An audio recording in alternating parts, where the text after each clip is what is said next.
Good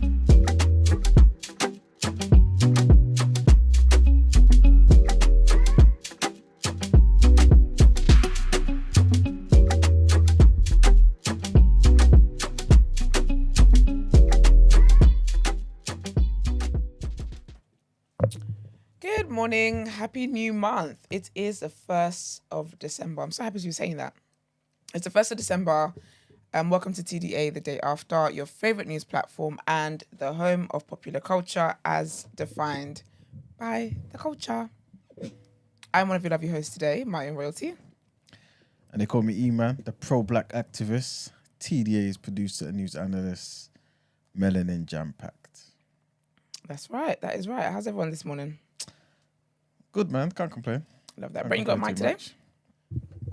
Testing, 1, 2, 3. Yep. He's back. We got Brent. People don't miss Brent when Brent is not here. I miss Brent when Brent hasn't got a mic. It's the silence. I don't know. Even though we're all talking. Yeah. It's like silence. I don't know. It's weird. Whenever there's a full house, my mic goes mute because I don't have the connections. It doesn't have the connections, people. But yeah. But the connections will increase in Jesus' name. Amen. Amen. You never not have connection. Amen. That just is so dramatic, you know. So dramatic. To the point where like, if someone's like they're ill, they're like, oh no, you're well in Jesus' name. Yeah, for real. But I'm ill though. Yeah. Like I'm on my deathbed. My mom does Like that no, all the you time. will not. And then sometimes as well, like say someone calls me. Say for example, you call me, yeah, and I'm not feeling well. Like, what's wrong with you? Like, why is your voice like that? I'm like, I'm well in Jesus' name. Yep. Excuse me? Yep. It's an opposite day. Yeah. I find it so weird. I find it so funny and weird. My mom does that all the time. Oh, I'm very well. Okay. Ma'am, be serious and go and take some paracetamol. Very dramatic people. But we've got some comments on Spotify to read. We've got a jam-packed show. We've got a lovely guest coming on today. But yeah, so we've got a couple comments from Spotify. And Chi, I will say that's Chi. I think that's Chi. It's CHI, so we'll go with that. Says, really love this episode and to really love this episode and to have a legend like Sully Breaks On is a lot. Big up, Sully. Big up Sully every damn time. He was one of the first videos I remember listening to after a really hard time after uni. Oh, that's beautiful. That's so lovely. And also Lynn, this Lynn person, because it's like every time I see the name Lynn M32, I think Lynn May. Yeah. But I just know it ain't her. But anyways, Lynn M32 says, I really admire Esther's outlook on life. I love her take on the sacrifice versus parental responsibility. We really need to take away the sacrifice shackles, especially first-gen immigrants. Now, girl or man, you know I agree with you 100%. But thank you guys for leaving the Spotify comments. Don't forget, if you're watching on Spotify, or if you're listening on Spotify, you can actually go on your phone and see our beautiful faces. You can actually watch the full video, full episode, video mode on Spotify. Does that work as well if you got Spotify on your TV? It should. Ooh, good question. It should do.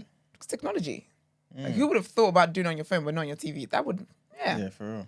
If you've got TV, try it out. Let us know in the comments if it works. But yeah, you can always leave comments on Spotify, swipe up. Sometimes it's like a question or something, but all that great stuff, you can always do that. And while you're on there, you might as well just give us 5 stars. Because I know you like us. You might as well just give us the 5 stars. But anyone who's watching on the YouTube, don't forget to like this video while you're watching. It helps our algorithm, it helps us grow. And you guys know we're on a journey to 5K before the end of the year. We've entered December now. Yes. This is the last month of the year. Don't embarrass me, please. Exactly. So Don't like let the us video. fail, man. Like the video, subscribe, do all that great stuff. Yeah, man, let's get into our first headlines. Before we get into our first headlines, quick question. As nobody's here yet, if both of you... yes, that's why, by the way. Huh? Sorry. No, because obviously there was only 2 of us in it. But just let them know that the other people are en route. They're just taking a different route.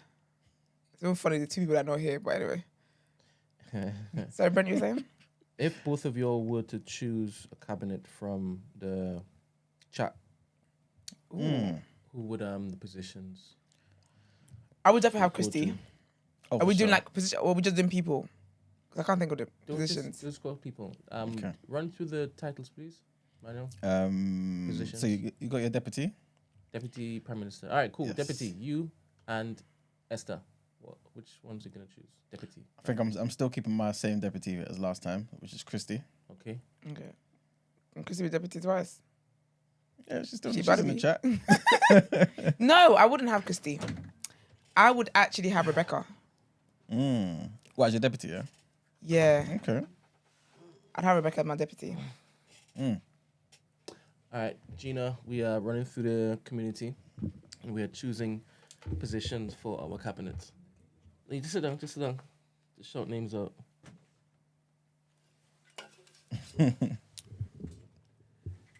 Okay, so yours is Christy, wasn't it?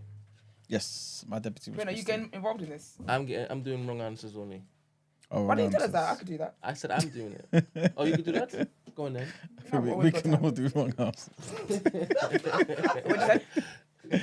What'd you say? I said we can all do wrong answers. All right, cool. Wrong answers. I'm I'll not start even doing it again. because it's only me they'll come for when I do wrong answers. Okay. Now. So you guys can't hear me. Sorry, I'm looking for my lip balm. I said if I do wrong answers, it's only me they'll come for. So I'm not even in the mood for it like crap. You know what you just know? I'm just not in the mood for Like it. one. Okay, wrong answers. Okay, let me You think. say yes, please. Wrong answers.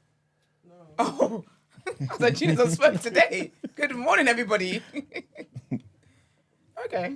Can you move the camera? That's the wrong. That's the wrong mic. Wrong mic. Sit in there, to be honest. Why? Because you're gonna be moving soon. Yeah, we got a guest.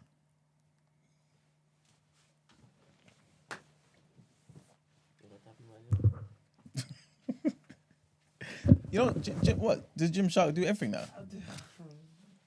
It does look that way. Innit? My friends like, you got a coat? I'm like, But you know, the new black could do everything, right? yeah, I'm waiting for mine. For sure, for sure. That's what I was gonna do for you guys for Christmas. I was gonna give you guys a catalogue and then say That's really choose. cute. Yeah, choose an outfit. That's really cute. It could be like a whatever, and then Oh, my head is pounding. Sorry. you can give it to me, and then I'll spice you guys up. So why do you say? Oh, sorry guys, I'm going for a lot this morning. Why do you say it's what you wanted to do? Like you're not doing it. You're not anymore? doing it. It's not too Anymore. late. Why? Listen to it. Okay. So why did you say It's no that? longer a surprise now. Yeah, but why didn't you just keep it a surprise? I'm not I centered. don't know how to. I'm do not it centered, myself. by the way. Center me. Oh, What's killing me? Not even in the right height. It's because he always slouches. He always lies down.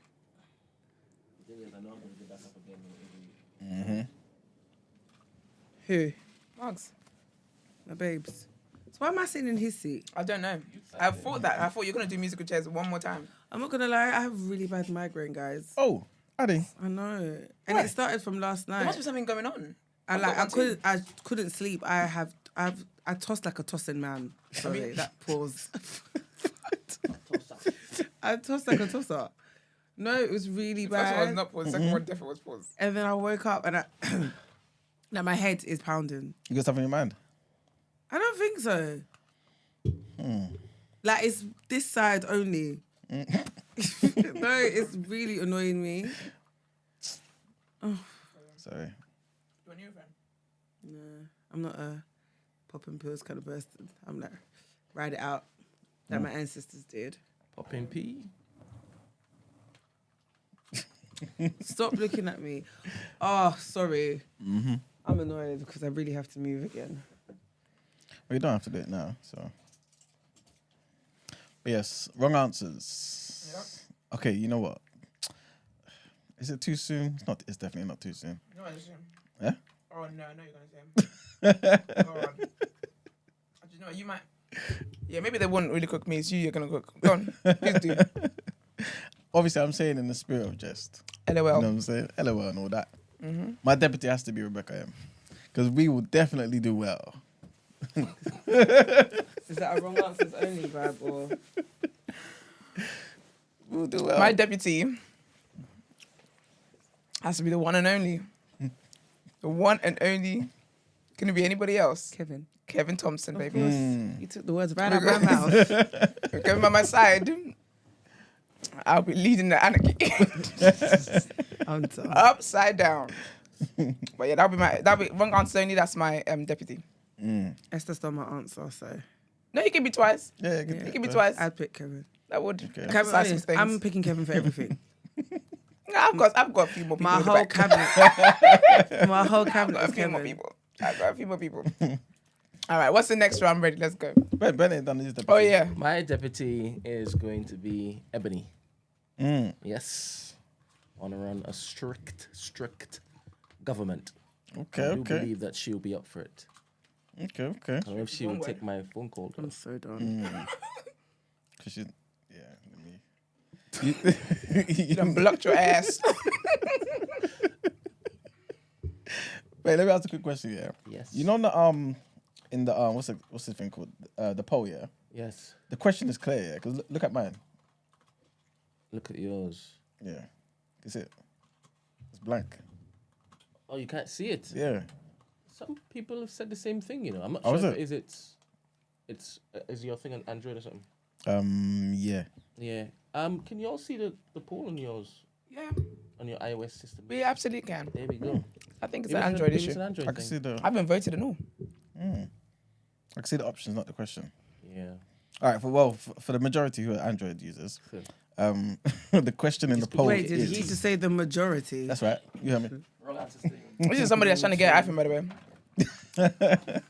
I'm gonna cook for a year straight when you get an iPhone. Well, for those who can't see it, right? The question is, pretty much, you're trying to get a job. There's 2 job offers that you're given. Which job would you prefer? Would you prefer a job where you're getting 100K a year, but your co-workers are earning double that, 200K a year? Or would you prefer job B, where you're getting 50K a year, but your co-workers are getting half of that, 25K a year? That typical of the day, right? Yes. Well, it's based on that, Yeah. somewhat, yeah. I was about to say it doesn't make sense, but I engaged my brain and I get it. Okay, cool. Don't say your answers yet till topic of the day. Yeah. All right. So the next position would be Home Really? Secretary. How does that Home help? Secretary. What does the Home Secretary do again? I know who to guess internal affairs, the Home Office stuff, immigration, policing, stuff that all happens on your shores. Pretty much. I don't even care what the roles are. I'm just gonna name all my ops. Can't the guest sit there? Ooh, them. The guest. No. Sorry. Do you know why I need to move? I'm getting too comfortable. I'm literally, you know, when you're about to exhale and just spread yourself. Mm-hmm. I can see it happening. So you don't have the energy to tell your babes to sit there He won't sit there. because he won't listen to you. Let's see how it plays out then. You just want trouble. You just want trouble. So Yes, Home Secretary. Home Secretaries. I need to remind myself what these damn roles mean. I don't. Do you know? I thought that because I asked him what it meant, but I just thought I don't it doesn't even remember. matter anyway because it's Yeah. wrong answers. Yeah, exactly. It's somebody that I don't think. Mm-hmm. Could do the role. Oh, is that what? Oh, that's what wrong answers mean. Yeah. Oh. Okay. What do you say? Someone that what would do it Someone wrong? that would do it wrong. That's why you pick Kevin. No? I guess yeah. So I guess on the opposite day I would pick Black Rob. It doesn't necessarily answers mean that. Not do it wrong, but just I guess you the least definitely don't want expected. to actually be there. Yeah. So Yeah, then yeah, this is exactly. what that's what I thought was. Yeah. But I just had to find that like that in my head. It's one of those. I'd pick Black Rob. This is the energy I'm on this morning. So just anyway. I'm sure you know my cabinet is made up of. Actually, man, a woman might feature in there because she's been moving a bit Trying wild to think recently. of who would I put in there. I'm trying to remember all my ops. You know, some of my ops haven't made it till today. You know, I had a few enemies, but I've won. You know what I'm saying? When what? Well, I'm still here. And You'll always be here. And they gone. You enjoy it anyway. Now let me not go on. So you're always gonna win then. You're always gonna win. Let them know that. You know what I'm saying? 'Cause I Like, don't you're see why they're always trying. going to win. Nobody's ever going to be able to, and that's what I find funny sometimes. You're just gonna have to hate me and just live with it. You're gonna have to figure out how you can hate me and live with it because I'm never leaving this place. So Facts. I'm staying. there's that. I'm still here. Kind of vibe. When you go Home Secretary? Yeah. So obviously the previous Home Secretaries have been racist, right? Mm-hmm. Yeah? Yeah, one could First say of that. all, You wouldn't say that? Yeah, no, one could say that. Yeah, the last two. Yeah, Suella and Yeah. Pretty. I'm going on that same vibe, that same energy. Mm-hmm. I'm going to choose Christy. Makes sense. not the resident racist. Love that. Oh man. You know, I'm gonna pick Gin and Just. You know why? Good. Because I think Gin and Just is such a nice person. She's gonna let everybody. She's just gonna open up the borders. Open up the borders. Everyone's gonna come in. You can come in. Everyone's You gonna can come in. Yeah. We don't want the foreigners, Gin and Just. You can come in. Okay. Yeah, she needs to have everybody, to be fair. Equal opportunities vibe. Okay. Gina? Well, are you really doing Kevin for everything? Kevin.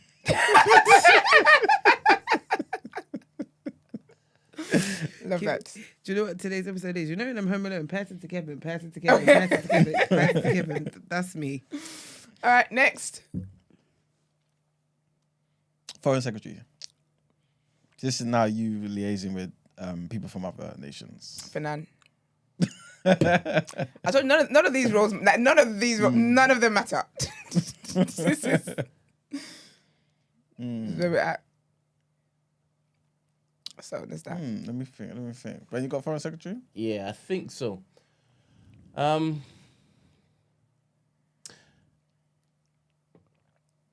Rich has never travelled outside of this country. Is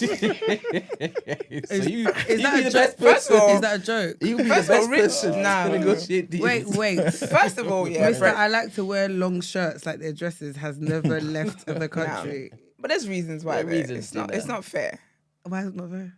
Because first of all, Brent, you're a piece of shit, man. It's like 8:21 in the This morning. is wrong answers only. Yeah, but Rich is not in the chat. What's people in the chat? He's in the community. Are you talking about now? I'm just talking about full stop. Community full stop. Not the ones that just in right now. Can Come I on. be I need to know the tea. I'll tell you after. If Brent takes the camera, when Brent takes the camera for It's me. not really tea, to be honest. No, just take camera. Just put the camera on Iman. Let Iman tell us the next his thing. Oh, I kind of gathered that was Yeah. what it was going to be. My Foreign Secretary. Girl. I don't know. I think it might be the good brother Fernand as well, you know? Because Fernand's too nice, man. You know what I'm saying? You're just going to be liaising with everyone. I don't even Like- think Fernand is too nice in it. That guy has a wicked cheek. You don't see how I was fighting? Well, I was thinking that's not why Esther picked him. That's not, girl. How do you know? Girl. I don't know what you're talking about. I think Iman is picking people, but he's got it in him. trying not to. He doesn't want to have enemies, and I just don't think you're playing the game right. No, I can't remember any of my enemies, you know? All of them are gone. I think that's silly.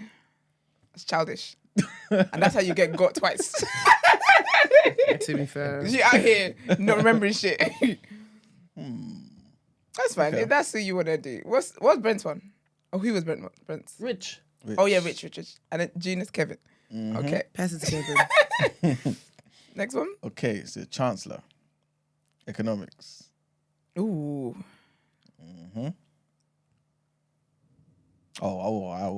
I got one. Okay, you go first then. Has to be Maggie. It has to be Maggie. You know why? Because Maggie is a bona fide socialist. Really? And yeah, there's no room for that in my cabinet. She'll give all our money away, talking about we need to help people. Oh, do you People know that don't want to find jobs. I hear you. I'm gonna go with Saleh. He talks about keto too much. He doesn't know maths because he hasn't weighed up the risk and rewards with keto. So I don't think he'll be able to do up the risk and rewards with the country's economics. Yeah, I'm gonna go with Saleh. Makes sense. Big up Saleh, wherever Saleh is. I think. Yeah. I'm probably gonna go with Ramsey. Oh, that's a good one. As well. He seems to me like the closest to Corbyn. yeah, somehow. you're right. Oh, okay. Yeah. And I think the country would fare badly. But we will find out quickly. Under his reign. We'll find out quickly, yeah. First of all, making everyone wear free Palestine badges. That's the first thing. You're gonna stand on business in my country. Okay. Okay, Minister of Defense. Minister of Defense. I'm gonna have to re-up one of my other ones. Kevin. I'm gonna have to, yeah. If I can think of any, I can't think of anybody else that would. Minister of Defense. Do you know what? No, equal opportunities. Von. Okay. Let's throw Von in there. Okay. Yeah. Well, Don't have one yet. I'm thinking it might have to be brute force, you know? Brute force with a name like brute force is definitely defending shit. For real. Send on business. But this is wrong answers only, so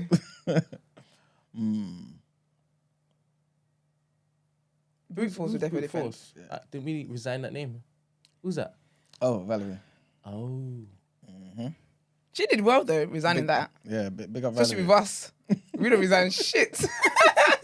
Once we say one time, baby, it's stuck. It's up and it's stuck.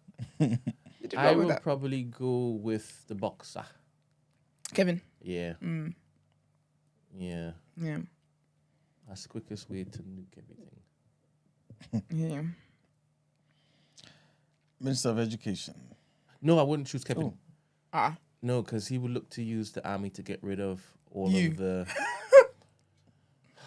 All of the women's. all of the individuals from the All of the modern women. LGBTQ people. And I Oh, don't want Lord, that. we can't have We that. can't have that. No, we cannot. At the first day, he would do it. Yeah. As soon as he's in power. First day, first hour. As soon as he's in power. He already had the plan in place, and when he heard through the grapevine, you were going to make him Minister of Defence. Nah. But then again, wrong answers only, right? Wrong answers only, Yeah, baby. keep the spot. So, Keep the spot. what was the next one? Education. Minister of Education. This is an interesting one. Izzy. Can't give my reasons why. Might take offense, but I'm gonna go with Izzy. Okay. I don't know if Izzy's a girl or guy. Oh, he's a guy. The guy. Yeah. There for him. It's an all male cabinet. Today I'm doing one for patriarchy. When you thinking? Education. That's how I said it in my head as well when you said that. I'd probably go with Black Rob. Ooh, I had a feeling you were gonna say that. You know. Yeah. I'll go with that's a Black good Rob. one. Why is that though? I think because the closest up for me sounds like it's gonna be Esther's cabinet, innit? And I what? want, Closest up sounds like Esther's cabinet. yeah. Oh, If it is, we're obviously going head to head, innit? oh yeah, I get yeah. So I need somebody to kind of have you not focused on your job. Black Rob does I not think he's the defocus me. best. I think he's the best. Black Rob does not defocus me. Let's put that out there. He won't be focused on anything to do education. Just Black Rob, yeah. Just prove my policies wrong. What about roles are there? Because I might have to take Izzy out and put somebody else in. I just thought about. Is the next one? Oh no, the last one was just make up a role. Make up a role, and yeah, it could be leveling up. I was gonna do good vibes and put somebody that was There you go, good vibes. wrong. Okay, I was thinking Izzy. There's another candidate. I thought, oh, you could do that. Okay, actually, yeah. All right, fair enough. Who's my Minister of Education? It should be for the sake of culture. It should be Tariq. Oh, big up Tariq, man. Big up Tariq. Yeah, man, I need to be. Yeah. Everything you say, Tariq disagrees with. That's true, you know. Minister of Education. Everything, Tariq. honey. All right, yes. So the last one's the made up role. Okay, so made up role.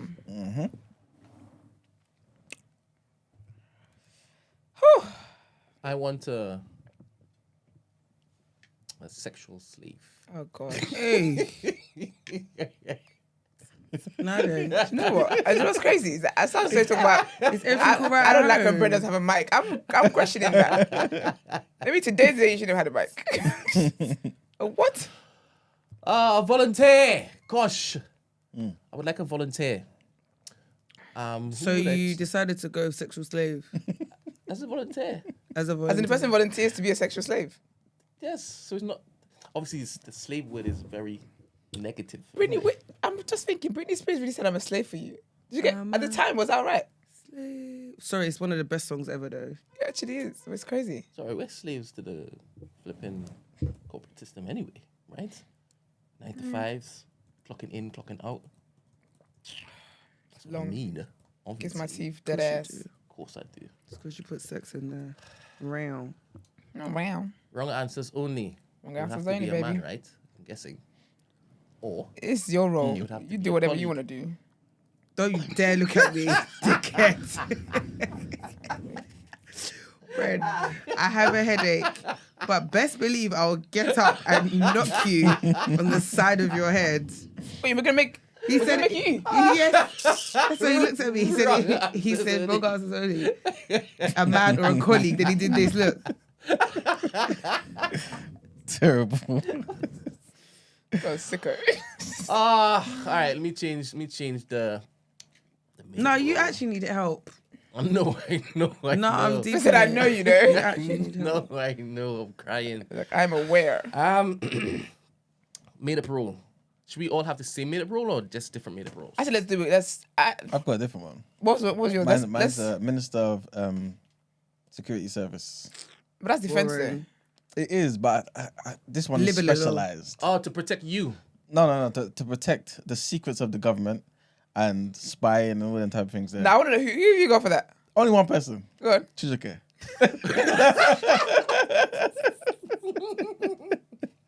My good brother Oh, all the Chizuke. roles there. This is well thought out. I ain't know nothing else but this one I know.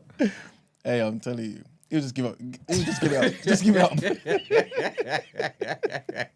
I can't believe he called and said that about his wife, you know. So, yeah, we haven't heard from him since that day. Hey, Chizuke, Is you he okay? alright? Wasn't it him who Oh, left that comment on wait. Spotify? Was it his wife that Oh, gee. Yes. Okay. the friendship thing? Yes, the bridesmaid that Can told I her be pants was too honest? fat. You're bad for that because He stood at his wife's Because business. I know, like I heard you were trying to defend it. I hear it, yeah, but it went so left. But you know what's kidding? When because at the start, yeah, it was very funny because I think we didn't even try to defend it. We were just like, yeah, that ain't it, y'all. Like, No, I'm saying he was trying to defend Oh it. yeah, Yeah, he was trying. trying. Not you lot, but when I was listening Too to it, I late. just thought at first it wasn't in the clip. It wasn't clear that he was talking about his wife. Then he was like, no, but and I thought, wait, you're airing out your home dirty laundry. I said, hey, problem. Yeah. Yikes.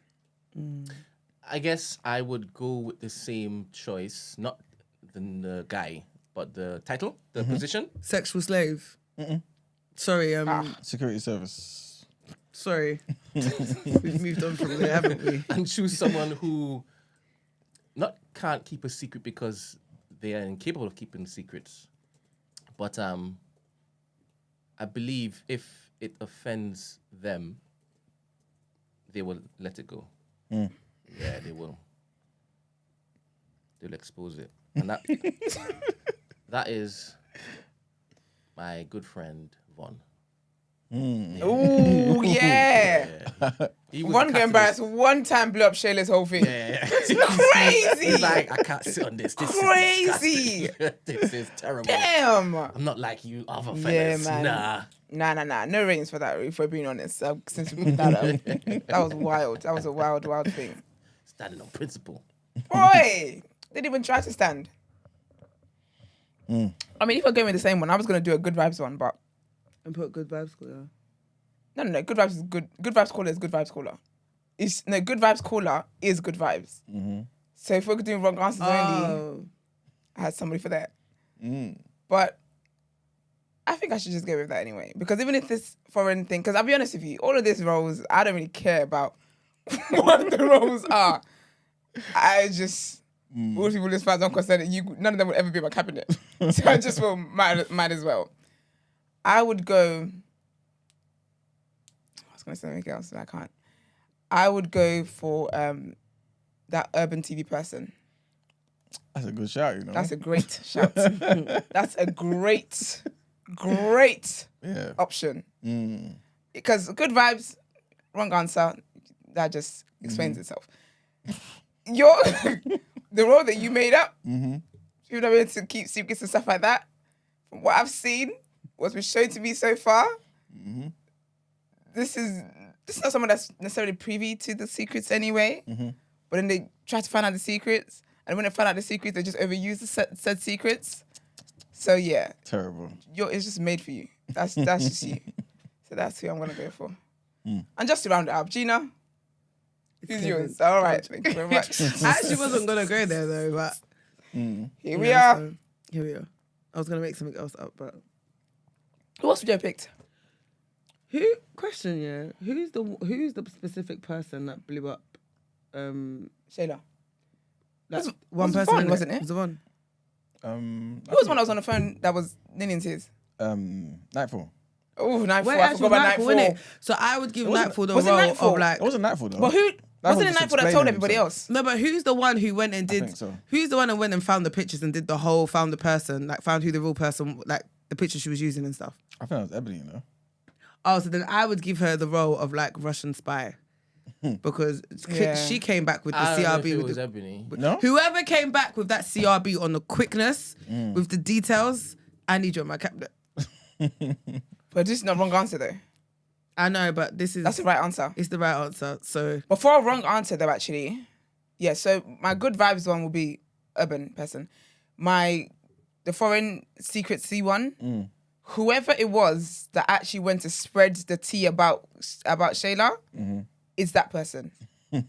That's the most bad vibes thing I ever heard in my life. It was giving ant to my pants, and I have to just spill it out and just share it with everybody. That day was crazy, man. It was crazy, but it was also out of order, man. Big up Shayla wherever you are, Yeah, sis. man. Should I come back? She's watching. I know Shayla's watching. I feel Shayla watching. But I just want you to know, Shayla, I know you are watching. I'm not going to say if. I know you are watching. Because if you could create another account, go, I know you're watching. But we stand with you in it. So Finan, who was it then? You didn't have the right information. Enlighten us. Who was it? She knows she should got a degree. And you know everything. You know every fucking thing. Yeah, it definitely wasn't Ebony. So who was it? It wasn't. I wasn't here that day, so I do you don't what it is? know. The reason why I'm saying that is because I remember in Mighty Networks, Ebony posted a picture in it of the picture The real of the girl. real girl and all that type of stuff. Jacinta, innit? what was her name That's again? what I thought you was talking about. Nah, I think some of the guys knew for a long while. That's what Greek says. Oh my God. Shayla's Eddie, though. No, because why are you laughing? That could actually be true. Because Eddie compliments the way Shayla used to. Do you know there's Who's something Eddie? about Ed? Eddie, you know? No, Ed is the black guy. Eddie is another that's Wait, just a is Eddie Caucasian guy. a Latino or something? Yeah, he looks Latino. Is something- But he compliments Who the you're way talking about? The guy that Eddie comes Carboni. in and- He comes late all the Nah, time. nah. That's what Shayla. Nah, that's Vibes' brethren, man. Oh, Like, is it? Real life person, brethren. Oh, Okay. okay. Big up Eddie though. Big Eddie's up always good, Eddie. but Eddie's always so nice. Yeah, oh yeah, he's quite nice. Very nice person. Yeah. Okay. Okay, fair enough. I need Okay, to well, go we home. talked about the I'm not rumors. gonna. I'm not gonna survive today. I'm not gonna. Brent, stop it. Okay, that's I was fair. trying to enough. answer your question. That's nice then. That makes me feel was it? different because them compliments are coming from the heart No, then, it's- and I appreciate it's that. 100% it's genuine. Because I thought it was Shayla. I just thought, hey. Oh, you really I'ma thought take it was them. Shayla all this time? Of course I bloody didn't. I just thought that when Greek said it. I thought 2 minutes ago. I never thought about it, but when Greek said that, I thought, ooh, because I've been getting the compliments Shayla used to fill the Nah. void. That guy's a clean out, man. Yeah, big up Eddie, man. Eddie's really, very sweet, man. Eddie just don't laugh. Why are you laughing so hard? Laughing man. I'm just remembering so many different things, man. Oh, from the day when it all blew up. Do you know? Yeah, I'll be honest with You know how you. funny Greek is? Greek is one of those. He's a comedic genius, you know. I'm telling you. Sorry, Greek, there are quite a few. There are quite a few in there. yeah. No, they are. for real. Let's go I around. Let's went go to there. Palace. I went there. Share some Let's do the funniest appreciation. people. So I This can't. is it. Yeah, let's All right, switch it up. cool. Emmanuel, you stop. What funny shit? Yeah, please. You could. Greek is there, man. I'm I hear telling you. You can name 3 or 4. Okay. Who does it for you? You may need to come back to me. I need to think about this. All right, okay. Yeah, we choose I- one and then go around the room. You said Greek? Cool. Esther, do you get much giggles from the chat? Are you a dickhead? Wait, no, my head. Do you know what though? Do you know what? No. Do you know what though? No, I take that back. Stop I take that back. No, I 'cause take that no, back. I apologize for asking if you were a dickhead because you're You not. are. You're not because you're right. It depends on the day. This is what I'm saying, but do you know what Do it you is? look at the chat and No, but let me. No, do you know what it is? It depends on the day. I felt the shade though. Oh, I 100%. felt the shade. Oh, 100%. I felt Do you know it what I too. meant? I was felt the slapped shade. back by what the do you shade. think I meant when I Do said you know what that? it is? I read that as obviously, since everyone's always gunning for you, you must not get laughs. Like, do you know what I mean? Like, she gets a lot more hate than like giggles. Valid. That's what. That's Oh, that's how I read it too. That's how I read it. That's how I meant it. That's exactly how I meant it. Shock my shit at you. You think I don't know you? I'm just glad that we know all of this, so that my next contract, when I tell you it's you need to pay for my therapy sessions, No, literally. we're all aware. Who was there? Who the other day was getting on my damn nerves? But you know what I do now? I just block people now. Arguing with Thingy not about doing me. I'm not doing this. You know how funny. Of all the things I'm not going to do in my life, Do you know how funny Esther's YouTube live chat is? Because the chat is doing like this, but for her it's going like this. She blocked hella people. Oh, is it? if you say something I don't like, I'm just blocking you. I'm not doing this. Because you know what's mad, yeah? Because I deep I was like, in my real life, that's what I do. Like on social media and stuff, even people I don't know, I don't follow, we have no mutuals. But if I see a tweet, someone retweets something, this is a dumb thoughts. I just block them. I block for less. So I was like, I'm sorry, just because it's TBA, nah, I'm bringing my true stuff on this platform. Blocker. Block. We're going to get to a point, maybe this time next year, the only thing I want to see is the new black. I'm so done. I'm only going to see the new black comments.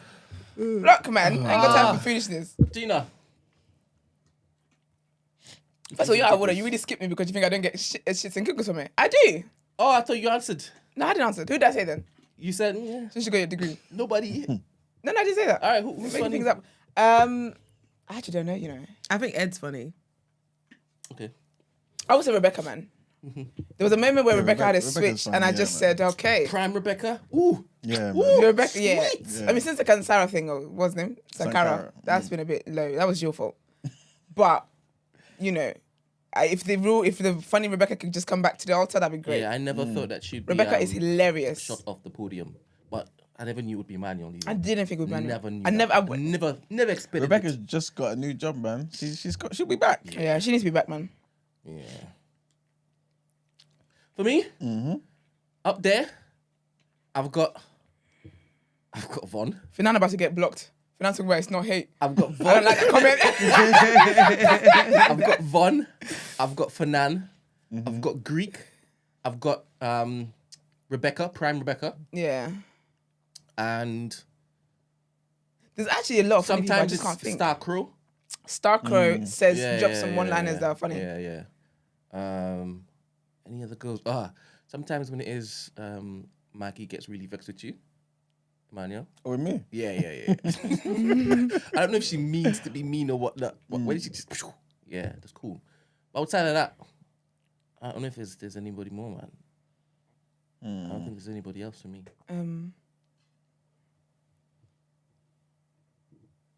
You know, I feel Oh, like you just want to get blocked now. The feelings ain't facts. Esther's laugh is annoying. It's like you're just Now you're just auditioning for the block section. now you're just, do you know what I mean? It's But there's like, only two people there at the that's a moment, new though. person, though, It's isn't not. It's actually not. It's not as bad as I thought it would be. If I talk about Twitter blocks, it's crazy. But at the moment with the YouTube ones, it's only two people. what, that's blocked. Yeah. Oh, is it? It's only two people.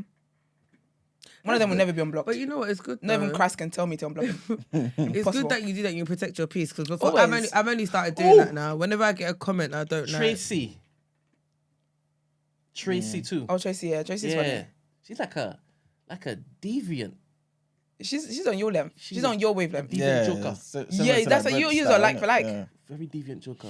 Yeah, yeah. Who's JD? Because he said you lot ain't respecting his contributions.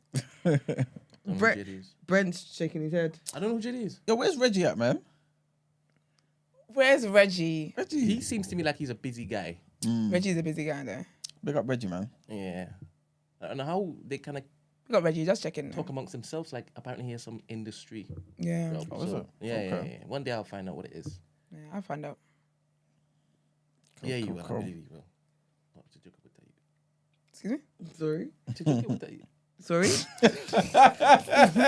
What did you say? Chijoke will tell me. He's not going to leave Chijoke alone. It's true, though. Real. Who else is there? Yeah. There's a lot of people that are funny, man. All right, let's get into the Yes. get into the show. Please.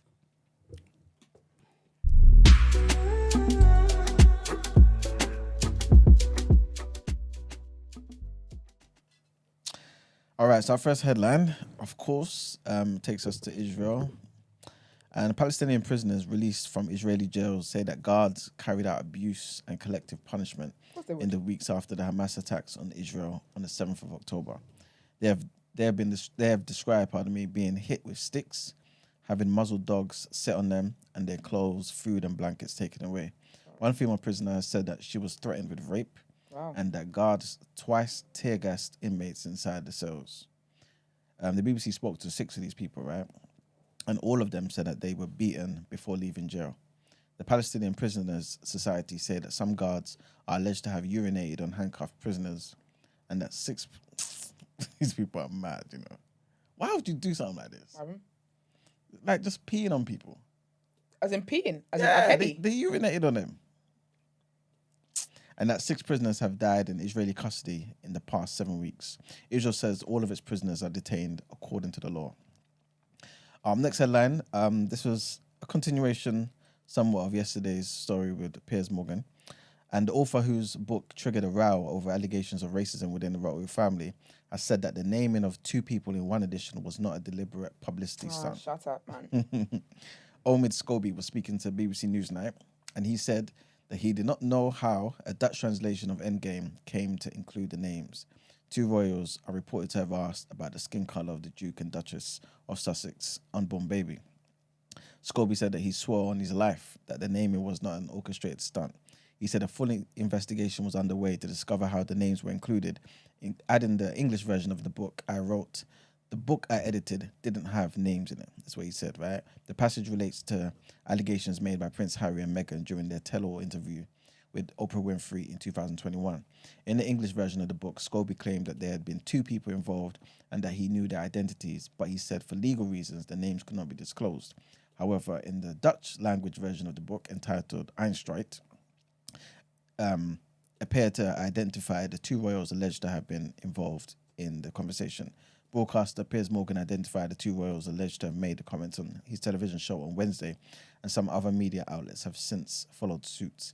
When asked about the reports that Buckingham Palace was considering legal action over Morgan naming the 2 royals, a palace spokesperson said, "We're exploring all options." So, you know, the palace look like they might be doing something about it, man. And the next headline, I'm not too sure if you guys remember Alistair Darling. Yes. Yeah, him, yeah. He's passed away, man. What did you do? Oh, sorry. As in, R.I.P. Yes, R.I.P. Who was he? He was the Labour Chancellor. Okay. Yeah, Labour Chancellor, man, who steered the UK through the 2008 financial crisis. He passed away at age 70. So, yeah, man, following Labour's landslide 1997 election win, Lord Darling served in cabinet for 13 years under Tony Blair and Gordon Brown. He was best known as the steady pair of hands who shepherded the UK economy as half its banking system collapsed. The ex-Edinburgh MP died after a short spell in hospital. A statement issued on behalf of the family called Lord Darling, a much-loved husband of Margaret and beloved father of Callum and Anna. The family said that he died in Western General Hospital under the wonderful care of the cancer team. Sad, man. White people love to name their kids Callum, you know. They just love a Callum. I might give that to my kid. No, you won't. Bants. Cut the crap. You are not naming your child Callum. Won't be so shy for me. I'll be shy for you. But yes, that's it for the headlines, guys. Nice. Let's get into our topic of the day. What you say?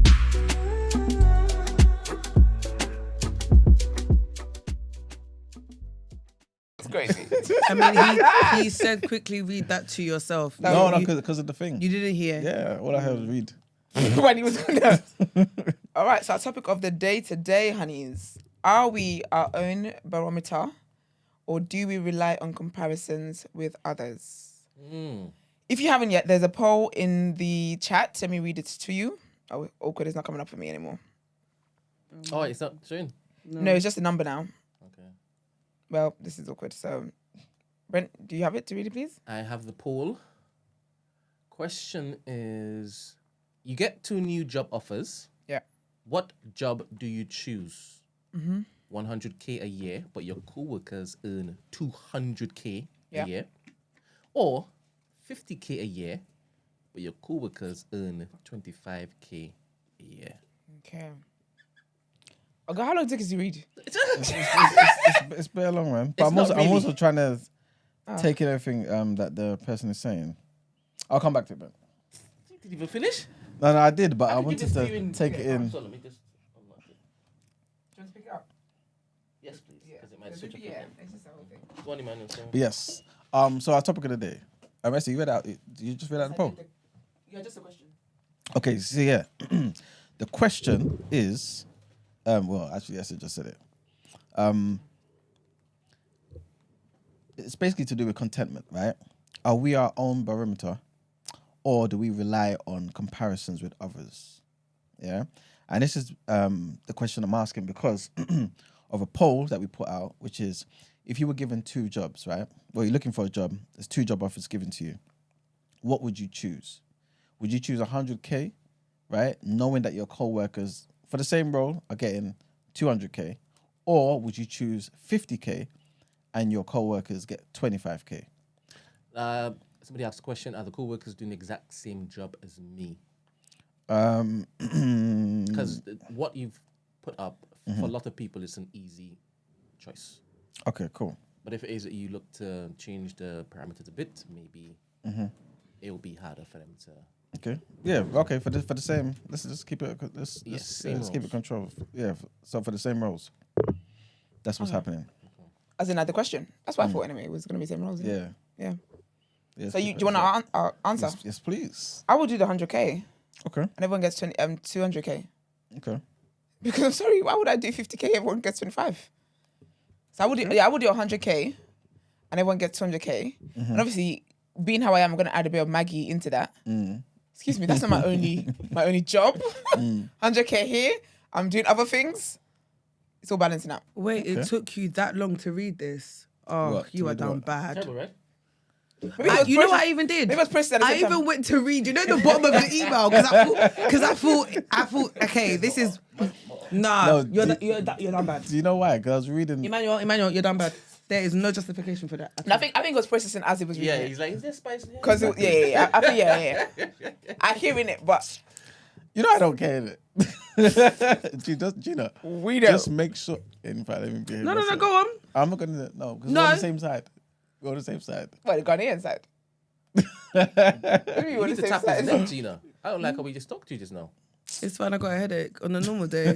Come on, She's tapping throats. tap in. Anyway, Gina, you didn't give your answer. What I'm doing? Yeah. Yes. I'm doing 100K. Brent. Yeah, 100k. All right, Brent. Can you play a clip for me? Yeah. Anybody that picks 50K, yeah. Is it that you think? Do you know what it is for Like- me? Yeah. Do you know what picking that 25 thing shows to me? Yeah, that like it's a way you want to be above. Like Do you know what's so crazy as well? that's not paying my bills. I'm not gonna At lie all. to you. And also as well, by the time the 200K gang get taxed, yeah, I might even get more than them. I might be taking them more than them. Brother. They might be taking one grand more than me. That'd be But crazy. anyways, But yes. Yeah. Brent, if you don't mind, can you play that clip, please? Yeah. Did a study, and the study went something like this. They asked the research subjects a simple question. The question they proposed was, you're Dr. looking Dre? for work, and you have two job offers. Okay? Job offer A is going to pay you $100,000 per year, but your coworkers will make $200,000 a year. Job offer B is going to pay you $50,000 a year in a company where your coworkers make $25,000 per year. The professors found that fully 50% of Americans choose job B. It's actually at the heart of a lot of what's wrong in America because these people don't want to do better themselves. They actively want someone else to be doing worse than them. It's not about them making more money. It's about, well, that person makes more. They're concerned about what other people are making Brother. and not what they're making themselves. Two professors did that's crazy. Maggie just entered the chat. I really wanted to hear what Maggie says, you know. Maggie, let us know. But you're just coming a bit too late. But anyway, yeah, Maggie, let us know. No, she can let us What know. do you think? Yeah. Because they just started. But yeah, man, why do you guys Oh, we summoned Reggie. Yes. They're waking from the dead. Big up Reggie, man. Ain't that some shit? Big up Reggie, man. Yes. So guys, why do you think this is though? He said 50% of people. Because I think yeah. there's a mentality of like, obviously comparison is the biggest thief of joy, as they say. Period. Like, and I feel like The word. a lot of people watch what other people are doing to feel validated in themselves. So if you are someone who doesn't want better for yourself, you're gonna feel better knowing that other people are doing worse than you. It's like that whole thing when they say, oh, they like people don't want to see you doing better than them. Do you get what I mean? Yeah. I ain't got time for that. At all. And that's the thing, I think 50K. that's mad. But again, it's what Gina said, where people don't. It's about like caring what people think. It's about perception. That's your it's caring a goal. lot about perception. So Yeah. you want everyone to know that you're earning more than everybody else, when really all of you could be earning high. But obviously, there's different levels to the height of what you're earning. But that's actually how society runs. That's why people will.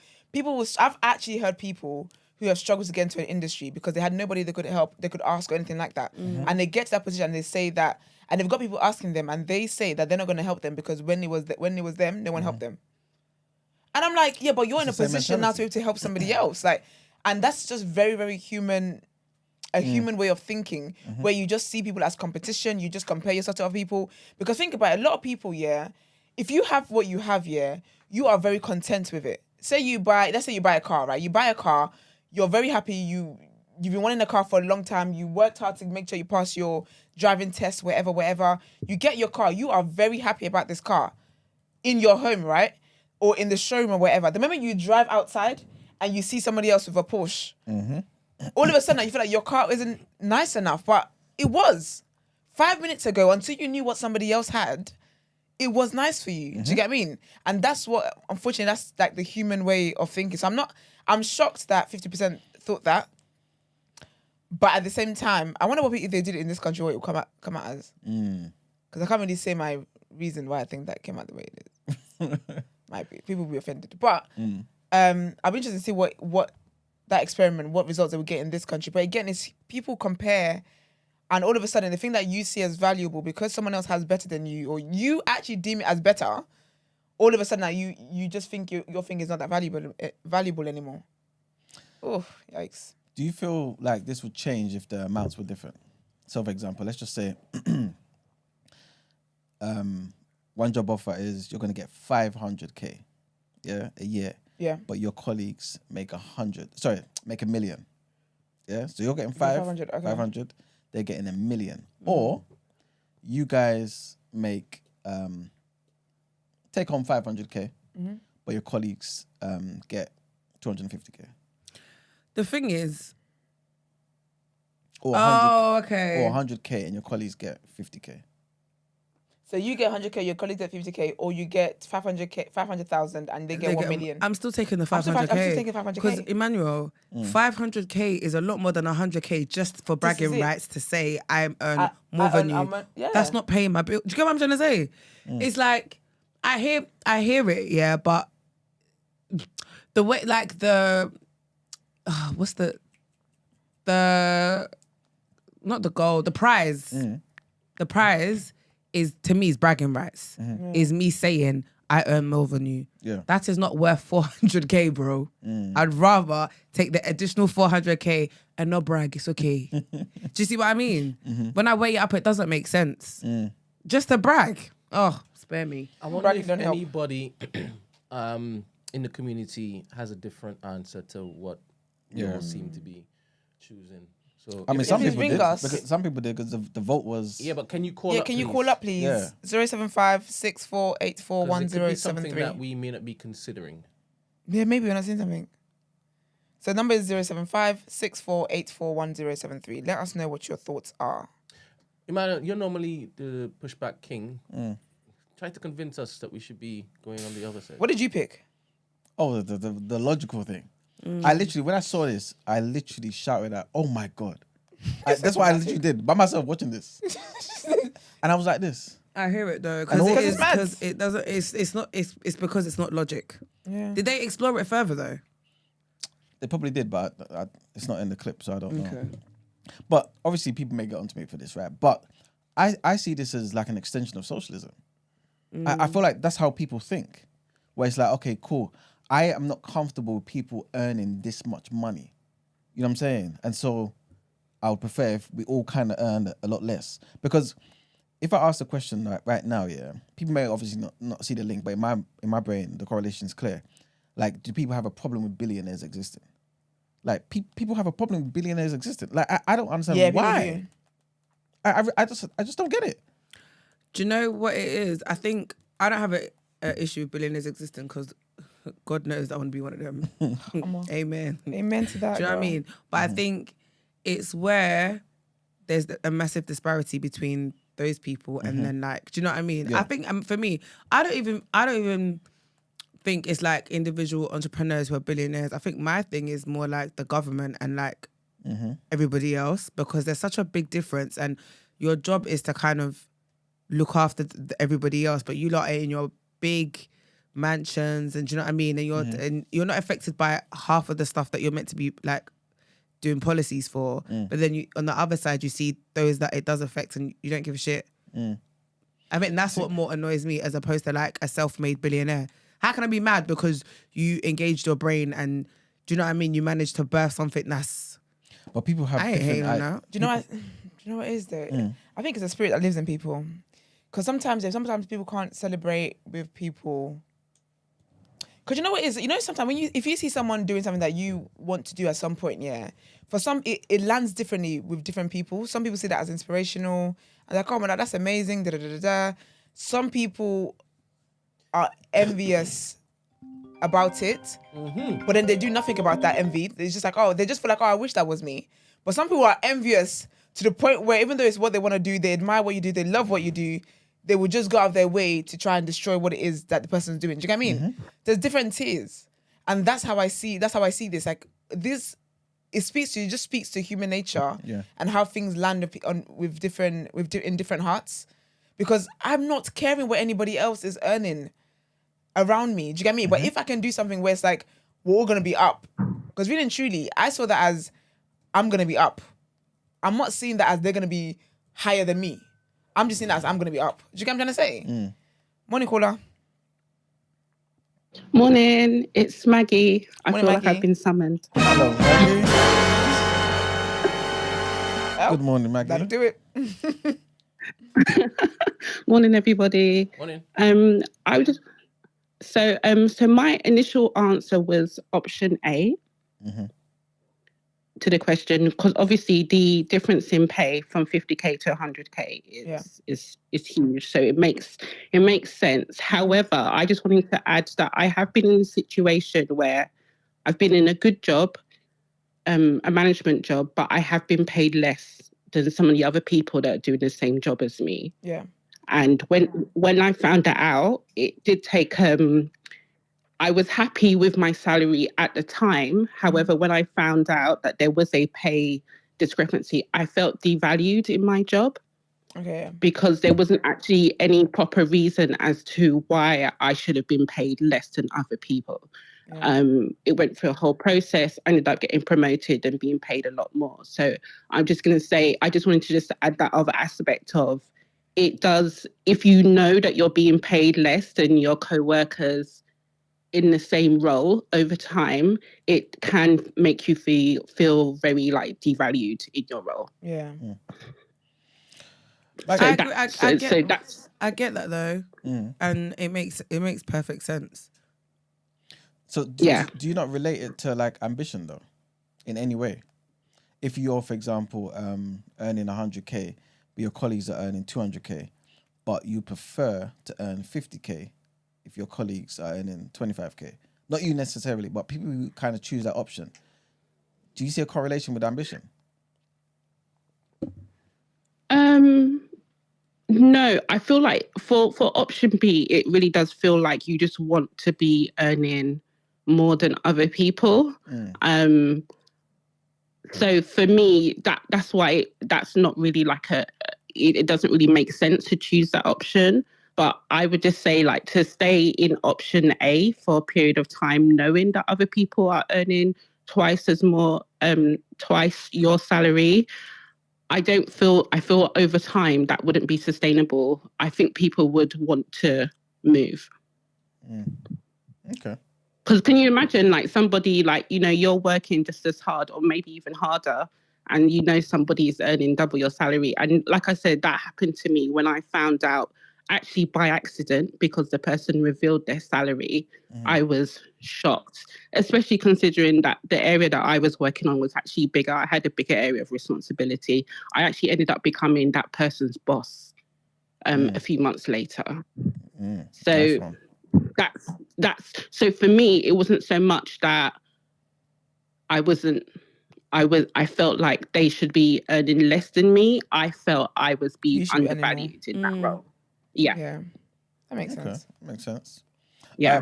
Can I ask But you, I'm not into like keeping people down. I think everyone should, you know, deserve fair wages, because obviously I'm a socialist. So yeah. Heard that part then. Can I ask you, do you have a problem with billionaires? I think there is hoarding money is a real thing. And I think sometimes people don't understand how much a billion is. It is a very, very big number. And for individuals to have billions when other people just have nothing, for me, I can't, my brain doesn't feel comfortable with that. I think also to get to a billionaire, most of the time, you have exploited people along the way. It's more like a moral thing. It's quite unusual to get to a billion without some kind of exploitation has happened, either in like product supply chains or people are going without, or you're stealing resources. So, you know, who's the favorite billionaire? Like Elon Musk. Wasn't his father diamond mine owner or something in South Africa?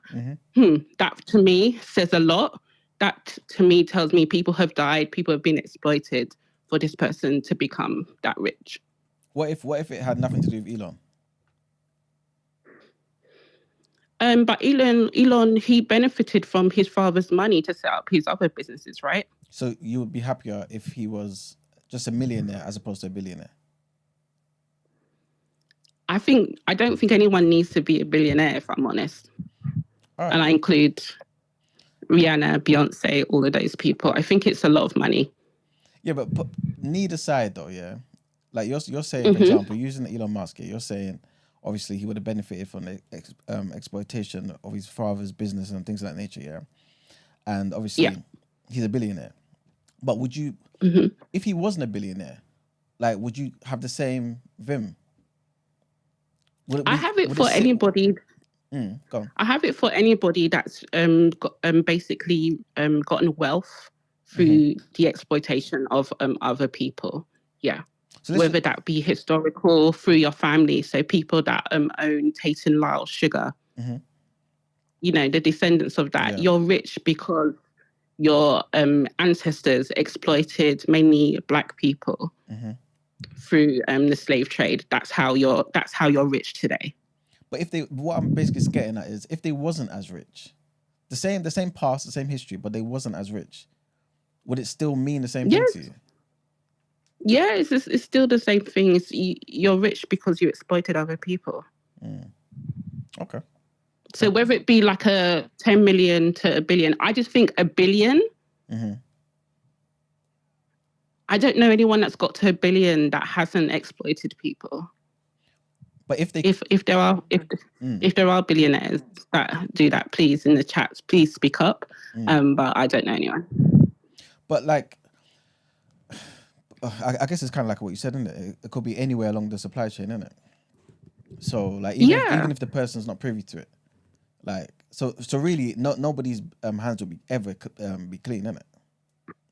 I don't think you can make a billion and there's exploitation and you not be aware of it. I think people need to understand, to make that amount of money, other people have to be not making.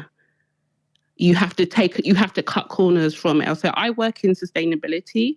So I work in social sustainability, and one of the things that we always talk about is that when it comes to especially supply chains where you're making products or services, your overheads, electricity, raw materials, they tend to be fixed. Where most people cut corners are like labor costs, where they just pay people less and less, or they use child labor, or they exploit people. That's where people normally make their money. Unsafe working conditions. Okay. So for me to get to $1 billion, that means that you would have had to have used maybe like cheap labor or something that means that people are not making a fair living wage. But when you say fair, you're saying fair in comparison to other parts of the world, right? And not necessarily the minimum wage perhaps in that country. Even if you're covering the minimum wage in that country, there's a minimum price for products that, okay, this covers the wage cost, this covers everything. And there's still companies, huge companies, that are still selling products that they have bought below that minimum cost. Okay, so if for example you bought I don't know, this laptop off of me for £10 and sold it for £1,000, are you exploiting me? If you made that laptop. No, forget the making of it. I've got this laptop now, and I've sold it to you for £10. You want a laptop? You asked me how much I'm willing to give it to you for. I said, look, just give me £10. I'm fine. And then you go off and sell it for £1,000. Have you exploited me? No. Okay. Cool. Because I don't know why we necessarily assume that if, for example, a business, especially those businesses that care about the ethics and all these type of things here, right? And they have that kind of written in their whole tenets and stuff, and they're paying minimum wage in a particular country because labor is cheap. Maybe, you know, in somewhere in Asia or whatever, we assume that they're exploiting the people. I know you're not necessarily saying that, but like, why is that in people's minds that that's the case? You can only be rich if that's the case. Why? Because a lot of the times, I would say the majority of cases, that is the case. So, for instance, you did an episode where you talked about what's going on in the DRC at the moment. Those phones that we're buying, those computer equipment that we're buying are probably like in the thousands and stuff like that. What those people are being paid for the mining of those raw materials, is that fair? No, but in a situation like that where there's a civil war and there's all types of unrest and there's kids who are like 6-7 years old mining, like, to me that automatically is just wrong, right? Forget that. I'm talking about a country where you've got a 25-year-old perhaps, right, working in a particular place where safe conditions, getting minimum wage because that's just what is offered in that particular country, right? Like, the reason why I raised the DRC is because you have companies that have on paper very ethical practices on their websites. They have like, this is what we do, this is what we believe in and stuff like that. Yet those they are sourcing whether indirectly or directly from that region. Okay. So that's what I'm saying in terms of like, to just have a really nice statement about this is what we do. Because I work for companies like that, that would say, this is what we do. My job is to actually say, do you actually really do that? And I'm going to say to you, no one can 100% say that their supply chains where they're making a product or providing services are 100% exploitation free. I guess that's because everything's so interlinked in this world, isn't it? So, yeah. Yeah, unless they're making it themselves, everything is direct, then you can make those claims. But it's... So I even me that's calling on an Apple, on an iPhone, I would guess that there has been some exploitation to make this phone. Naughty. I knew that's why he got it. But yeah, I will leave you guys to it. Thank you for calling. Thanks, Maggie. Thank you, everyone. Yeah, it's just crazy. I'm just seeing in the chat, everyone is really talking about, you know, billionaires pretty much shouldn't exist and all this type of stuff. It's amazing. I hear the exploitation angle for sure, though, 100%, because people that are not even millionaires that do be exploiting. But it's just how it is, isn't it? And I think if it depends, if you're a moralist like that, where there are people who have zero, like -0, in fact, it's just like, why wouldn't you do that? But then I've come to learn that not everyone thinks that way. Yeah, 100%. So not everyone is charitable like that. But when we think about it, though, there's no reason for anyone to be poor in the world. But that needs to happen for certain balances to be, certain things to be kept at how they are in society. Question, Emmanuel. Are there, obviously there are different ways to get to $1 billion, right? I don't know, some people use their talents, like footballers, basketball players. In that particular industry, is the exploitation going on? I'm just talking to you right now. Do you understand? Is the exploitation going on? If it is that you are a fantastic basketball player, you get drafted, you go into the NBA, and you get paid this, that, and the next. Try your best, because to see where it could come from. I'm guessing there's exploitation everywhere, but maybe the rubber from a particular country that goes into making of the basketball. all right. But you, as the talent, who has been paid an F load of money to entertain people, can you be blamed for using your hand to bounce that particular rubber ball and then Personally, I don't think so. All right. So I guess in that example, having a conversation or discussion with somebody who is ethically leaning towards you shouldn't become a billionaire because you are participating in this particular cycle of exploitation because you know where that ball has come from. Would they turn to you and say you should be doing more to make sure those balls are ethically sourced? If I was a basketball player? No.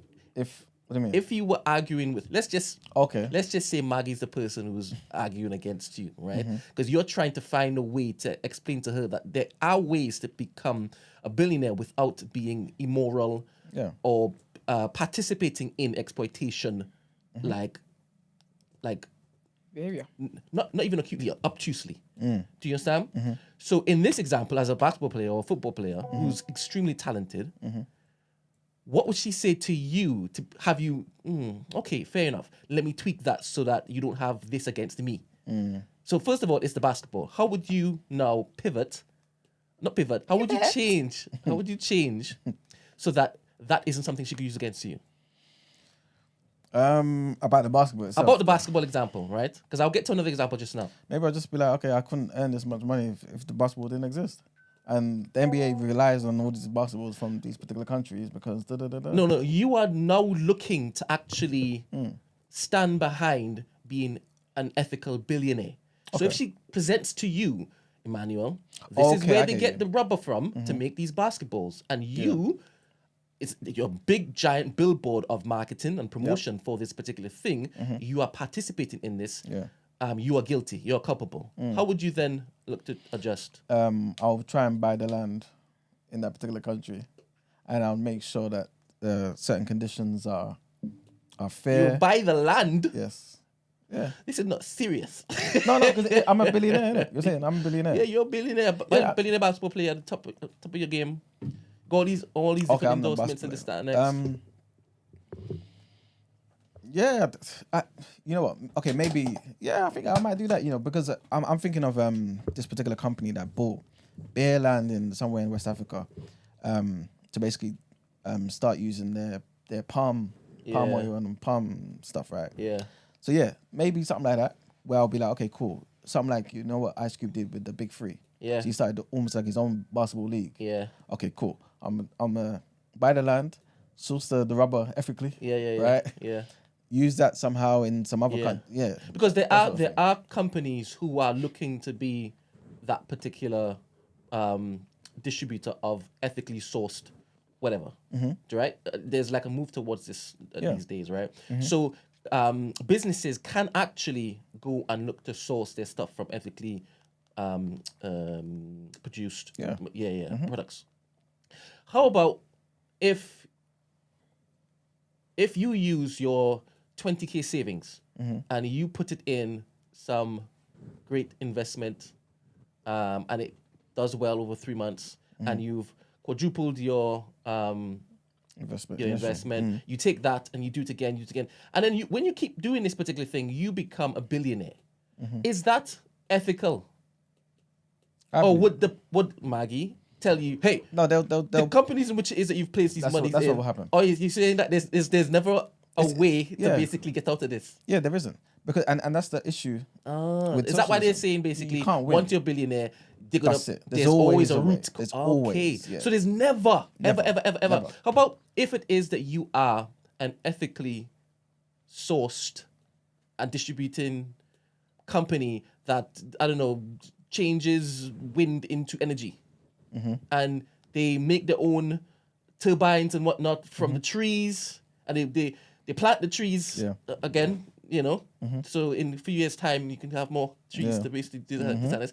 And then they start selling the energy to. Well, then they'll tell you there's people who can't afford that price, and so you need to bring the prices down because, you know, what I mean, why do you need that much money in your account? So you can reduce your profits so that, you know, some people can get it for free. Are you sure Or that cheaper. Are you sure that the Trust me. people who basically rally against these billionaires You are can't. always looking for a way to basically fill them and make them appear as corrupt 100%. somehow? 100%. Really? It may not necessarily be a thing where I'm going to set out to try and da-da-da-da, but they can't, I think anyway, they can't see a world where that disparity exists and it's fair. Yeah. There needs to be some sort of balance. How about if these billionaires are doing a lot of philanthropic altruism? Most of them are. No, but not just for the your kudos. Yeah, not just for kudos and pats on the backs and whatnot. No, but I don't think it's because of that, because a lot of us don't even know what they do. You know what I'm saying? Like, a lot of these billionaires, Bill Gates, Buffett, all these people only want to pass down 1% to their kids. Yeah. 99% give them to charities. 99%. They give more money than you people think of that you can think of in your lifetime. Yeah. But yet you condemn them all. Yeah, but which charities there? Because there's been a lot of situations where charities have been revealed to be scams and such. No. We're not talking about like a normal person who just started a charity. Like a lot of these people. No, I'm not talking about normal people. I'm talking about charities that are world renowned and like no. I'm not going to mention any names for legal reasons, but they are. There's investigations on them and people saying actually no, not really, because when you look at how it is that charities actually give money and blah blah blah, they only give a certain percentage, and it's the smallest percentage to these causes that they're actually fighting. So that's how even within charity people can actually become millionaires, because there's legally there's only a certain amount they have to give to be classed as a charity. So How about that. How about if? What you asking me? They put the heating on. Heating on? You guys on? Heating. You're really shaking, aren't you? You're I cold. can't thingy in the cold. This is the No, perfect. wait. You're putting on the heater. Yeah. Me, I'm here for migraine. You want me to die, isn't it? No, it'll help. I mean, you are clothed It'll help you. to the brim. And he wants to add heat. You I got thought you beanie like- you how like- you you got like the thermal jumper. I thought you liked the warm. Me, I'm always asking him to put on the AC. This is the perfect time for someone to call in and debate me. You know, I would lose because the cold. I can't. Are I you can't cold? function. I'm telling you, yeah. It's terrible. Why You're are shaking, you look. cold? Because I'm a black man, melanin jam packed, and this is not my country. I'm glad you said this. It's his That diet, is Gina man. here today. It's just people's melanin's age adjacent. You tried to tell me and Mark the same thing yesterday. That what? He Oh, was you're black not. enough. I basically said that our melanin wasn't jam packed and that's why we weren't feeling cold. I never said this. I'm not a I said the camera colorist. was not on. Suppose. I can't believe he's turned on the heater. Sorry, my mind is blown. And it's hot. Ron, call up, man. He doesn't want to call that up. All right. Have a great Let's go, babe. You wake up one morning and you are able to put white people Can I have the rest of it? to work and pay them next to nothing. Yeah, Would we have a different outlook on billionaires if it is we raise our money that way? I think a lot of people. And would. we put the proceeds to rebuilding Africa. I think a lot of people would because Yeah? a lot of people feel like it's deserved. Not the whites though. Yeah, I mean, as in black people. Would black there people be any pushback from the people who are pushing back on you today in that particular circumstance or scenario? I think some of them would, because I don't necessarily think people are bad for having these thoughts. I think socialism is definitely well intentioned. I just feel like it doesn't always work out the plan. You know what I'm saying? And so yeah, that's basically it.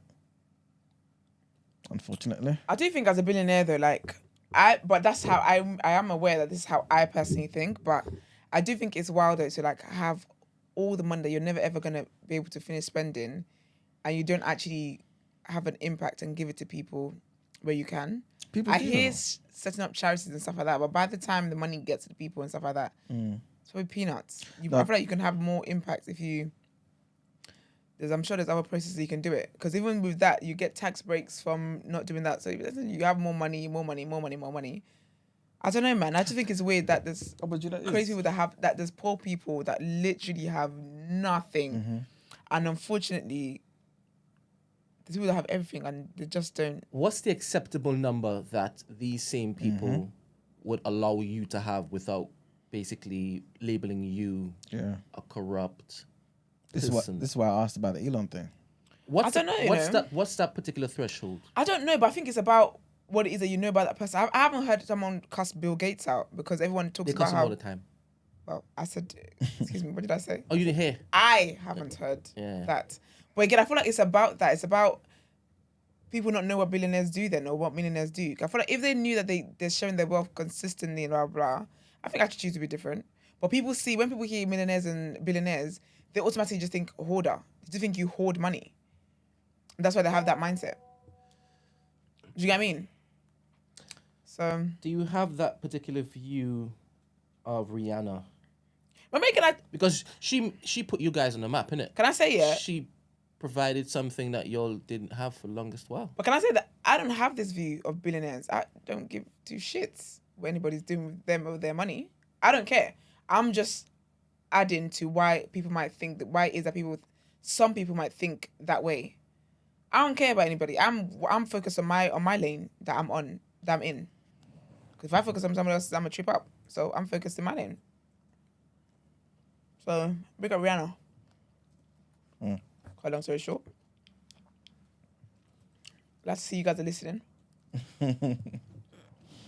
There's a quote that somebody just sent to me. It is, the people come to understand that wealth is not the fruit of labor, but the result of organized, protected robbery. Rich people are no longer respectable people. They are nothing more than flesh-eating animals, jackals and vultures, which wallow in the people's blood. I'm still trying to be rich, boy. France Fanon. That's Who Fanon. you telling? Fanon. Yeah, Fanon. I like Fanon a lot, right? Fanon, but Like who? Fanon. France He likes Fanon. Fanon. I like Fanon too. France Fanon. Fanon. Yeah, because I could hear something else other than Fanon. I was thinking, what are you saying? He's a That was Pan-Africanist. your code. That was. He's a Pan-Africanist. You think so? Black Skin, White Masks. It's one of his famous books. But anyway, him. But as much as I like him, right, I also know that he's a socialist, a bona fide socialist. He's gonna have that view. You know what I'm saying? Bonafide.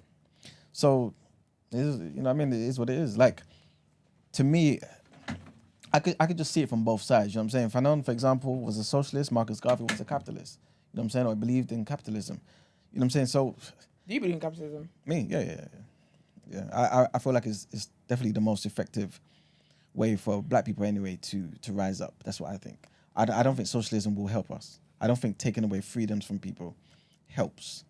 I understand the intention behind it, but ultimately, taking away people's freedom doesn't help. No. So Tyler Perry is Stacey sent me like a screen grab of something. A few millionaires here. I'm guessing they're all black. Robert Smith, David Stewart, Jay-Z, Oprah Winfrey, Michael Jordan, Alex Karp, Tiger Woods, LeBron James, and Tyler Perry. Tyler Perry he's a billionaire, right? So did he come up under unethical practices? Yeah, don't know. they'll find a way. I don't necessarily think so. I think when you say they'll find a way, that's like a bit combative. I don't necessarily think so, because with Tyler Perry, everyone praises Tyler Perry for what he's done in terms of black wealth and stuff. Like, he's set up that And studio he and pays people very well. and literally he pays people very well. A lot of actors and actresses talk about the first check they got that was actually quote unquote their worth was from Tyler Perry. So they were talking about how when people cuss Tyler Perry's films and say it's so toxic and is depicting this, that, or whatever, that I feel like that's where the criticism will come in from.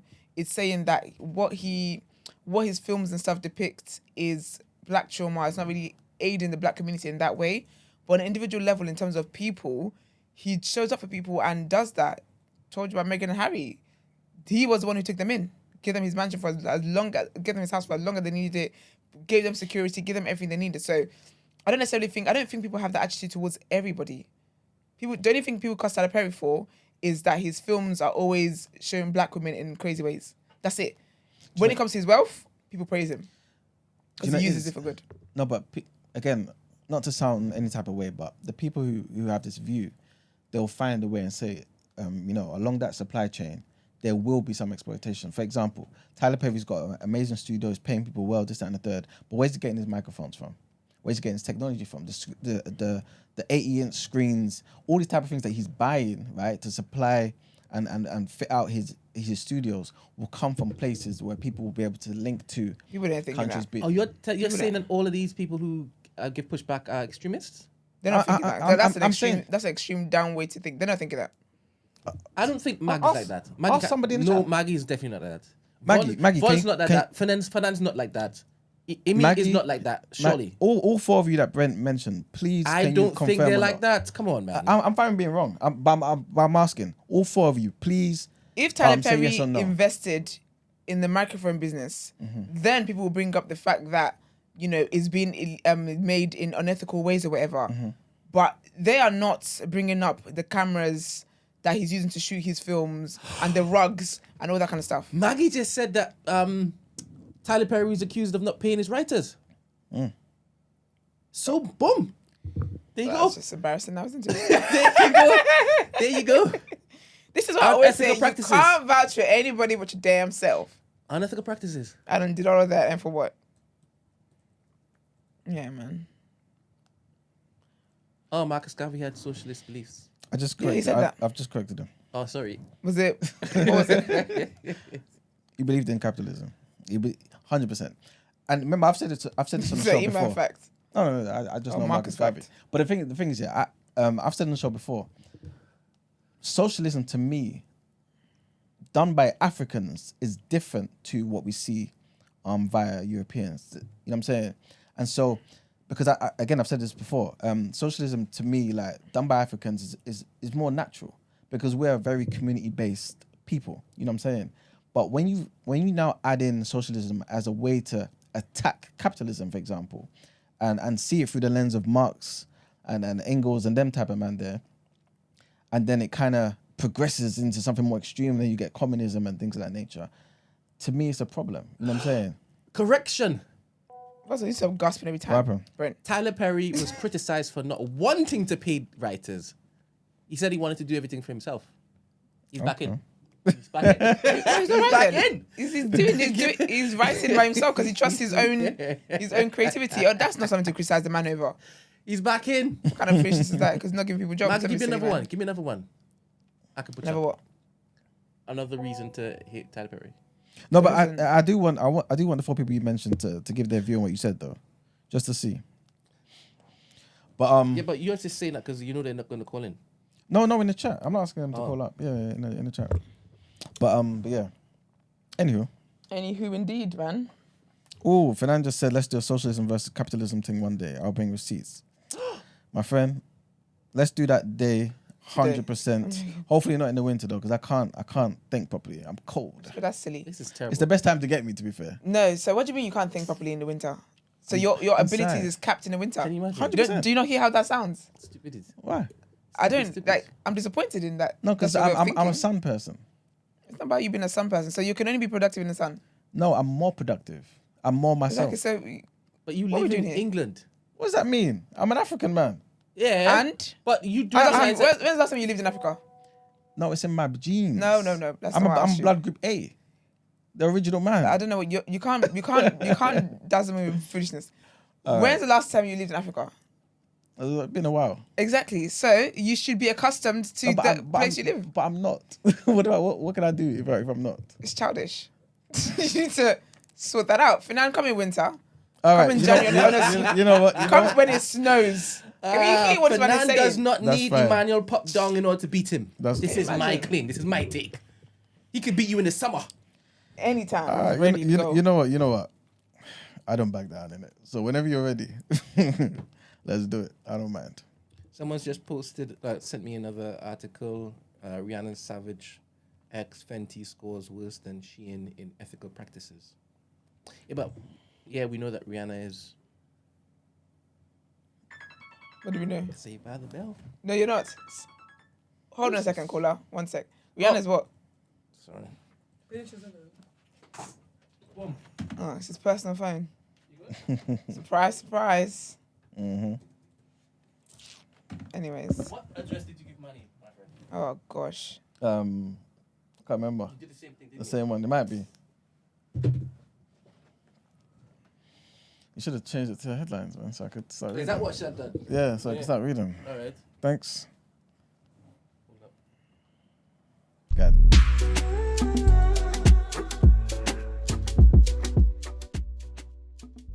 Morning, lovely. Good morning. You okay? Yeah, all good, thank Good. I'm good, thank you. Smell good. Oh, thank you, man. That's all right, man. Could you have a seat there, please? Yes, thank you. All right. So our next headlines. That cold is rude. Can we tell? telling Never you. mind.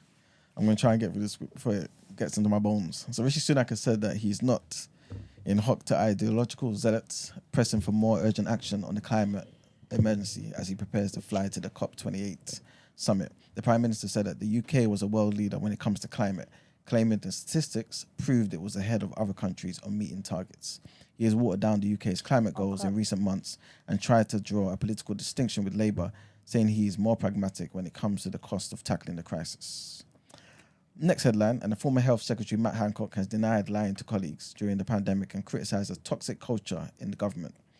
Addressing the COVID inquiry, Mr. Hancock called Dominic Cummings one of the harshest critics and malign actor. He also said that he had to wake up Whitehall to the COVID threat, and that a lockdown should have been enacted 3 weeks earlier than it was. During the inquiry, Mr. Hancock has been accused of being untruthful. And our last headline takes us to Malawi, where more than 220 Malawians flew to Israel on Saturday as part of a government labour export program aimed at finding jobs for young people and generating desperately needed foreign exchange. With Malawi's economy in deep trouble, thousands are ready to take on jobs on Israeli farms and orchards, which were left deserted by the Gaza conflict. Blessed Kanyamo, which is an applicant from Malawi, said, "It's everyone's dream to acquire capital. You know, like in Malawi, most of Malawian youths, they tend to say we struggle. We struggle a lot when it comes to capital, even after finalizing tertiary education. So if I'm to be successful during this event of going to Israel, I'll gain a lot of experience and possibly open a farm." The Israeli ambassador told the Nation newspaper the deal was a win-win for the two countries. Malawians will earn good money and knowledge, while Israel will part-fill its labour gap. On top of the foreign exodus, some 350,000 Israelis have been called up into the military. Asian foreign workers have fled, while Gaza Palestinians have been barred since October 7th Hamas attacks that unleashed the war. Dozens of foreign workers were amongst the 240 people that Israel says were kidnapped in their attacks. And that's it for the headlines. Time to pay the bills. That's right. Let's get into some word on road. Let me just read out the results of the poll. Oh, yes. You get 2 new job offers. What job do you choose? 88% say 100k a year, but co-workers earn 200k a year. And 11% say 50k a year, but co-workers earn 25k a year. 170 votes. Okay. Makes sense. Fair.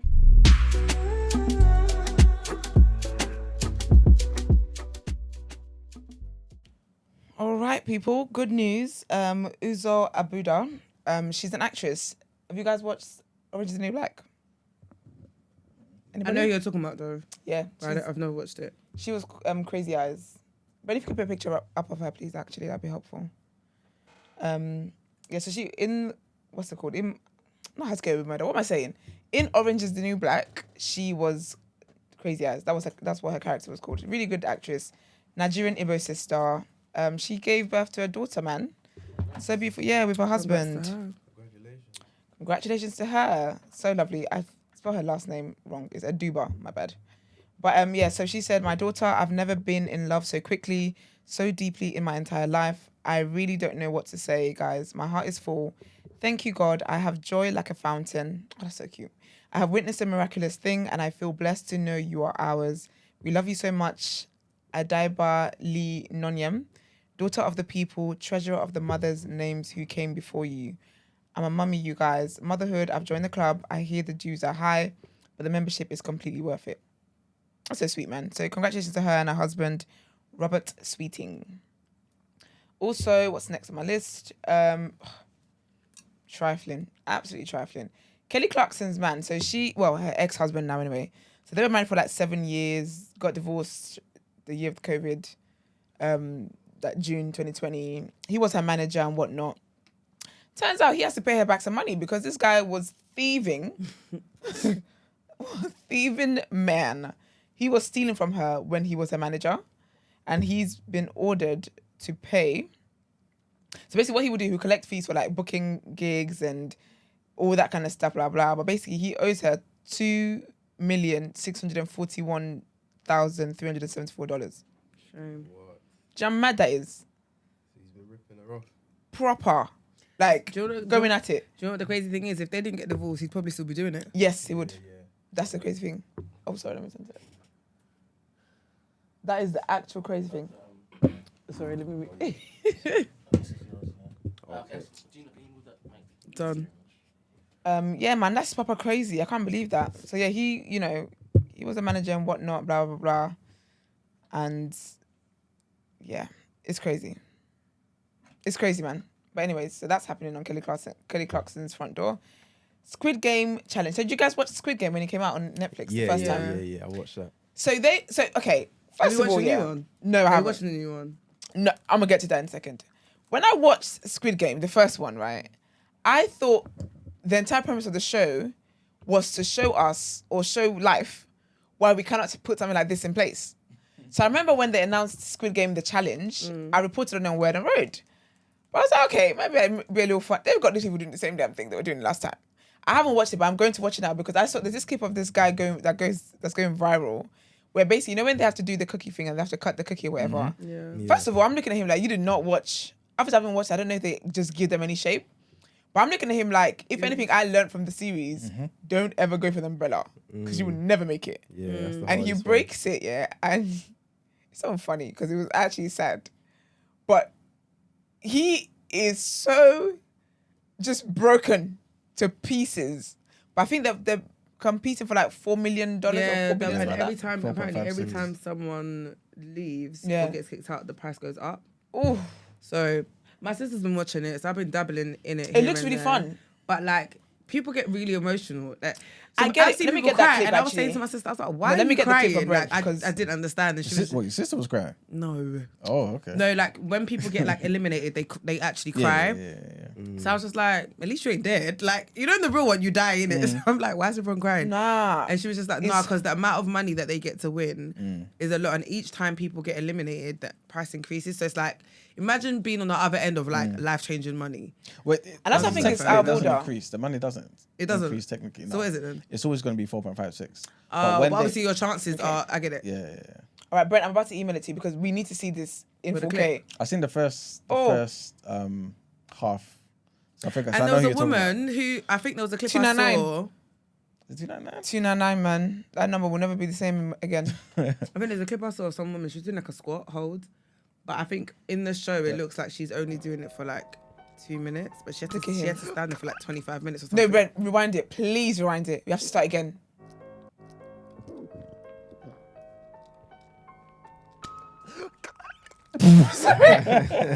Look at him. I feel his pain. Look at him. Look how red he's got. His veins are about to pop. He is rattled. If you see the beginning. No, yeah, look at this boy is hurting. They say they're games, but they're not. So what is it then?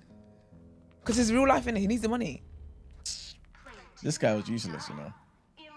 Like, I don't And understand did why they you get would shot as well? I don't see why you would get that upset though, because it's like the money's not. It was never yours in the yeah. No, but you didn't nah, lose- man, you guys it's not not been like that the- No, nice, but Esther, man. I didn't lose. It's different if I had the money in my Yeah. possession and No, I've but- lost it. I've lost the opportunity, fair enough. The opportunity is what's lost. But that's what hurts though. I know, but I not understand to why that he's point feeling like where... No, but think about it. Yeah, That's these not people to guaranteed. do that game, yeah, like, and I think and that's why I feel like morally and ethically, I feel like this show is wrong, because these people have real life problems. Real People with issues. medical bills, and you know in America you got student loans, you got medical bills, you got all these bills and stuff like that. So yes, the money is not yours, and you're competing against all these people. But really and truly, what's the odds that this was ever going to be a chance you were going to be given anyway? I get why he's feeling like that, but that's someone's real life, man. Do you know why I don't think you can say that the show's not ethically correct yet? Because I feel like aren't most game shows where there's like a prize at the end? Yeah. It's the same thing though. You're competing to win money. I feel like I feel like Deal or No Deal is different to I hear this. that is a bit different. And I will tell you why. No, let me wait. Let me tell you why. I hear that. Yeah. Because my head down is something where about you've got the box and like that's the same thing. But it's like there's no stress to it. There's no like anxiety to it. Like you're just. This is open. hella- Yeah, All but of no, them. but but that is anxiety. It's you. Even the whole That one is adrenaline. it's still the same thing. Adrenaline, anxiety. You Like think you that opening guy- the you box. think Do you know what I mean? 299 Like I hear that. you're still opening the box and you don't know whether it's left or right. They'll be like, we're gonna pause for a break. Yeah. Keep your resolve. Don't let her push you. Yeah, keep your resolve. Sorry, Keep your resolve. leave him alone. I think it's different because with this one as well, yeah, like they're under like friend. different strict type of It's hot, it's routines. hot. The way they're living in a dorm. They're doing it's different to deal or no deal. Yeah, you get to be in your house in the morning, have a full English, get ready, travel to the studio in fashion or in however they make you get Uber, whatever. You get. Do you know 1 second? I'm gonna counteract. I'm gonna counteract. That's why I put my hand up. You get there, and then you open boxes, don't open boxes. Like there's that. Do you get me? You know that you're more. I don't know. It's completely different to having to be in that flipping hostel, where it's just different, man. Okay, I hear ethically that. wrong, man. I hear that. One thing I am going to add to the debate, though, is being on such a show like that can also bring other benefits. Do you understand what I mean? So in terms Squid of Game? your social profile, like Nobody gonna As remember much- 299. Well, they will because he's no, gone but viral. the point I'm making is like even did you watch the show before? It was on Netflix and I think it was Korean. I think and it was like a challenge like of being strong and they had like it was for money again, yeah.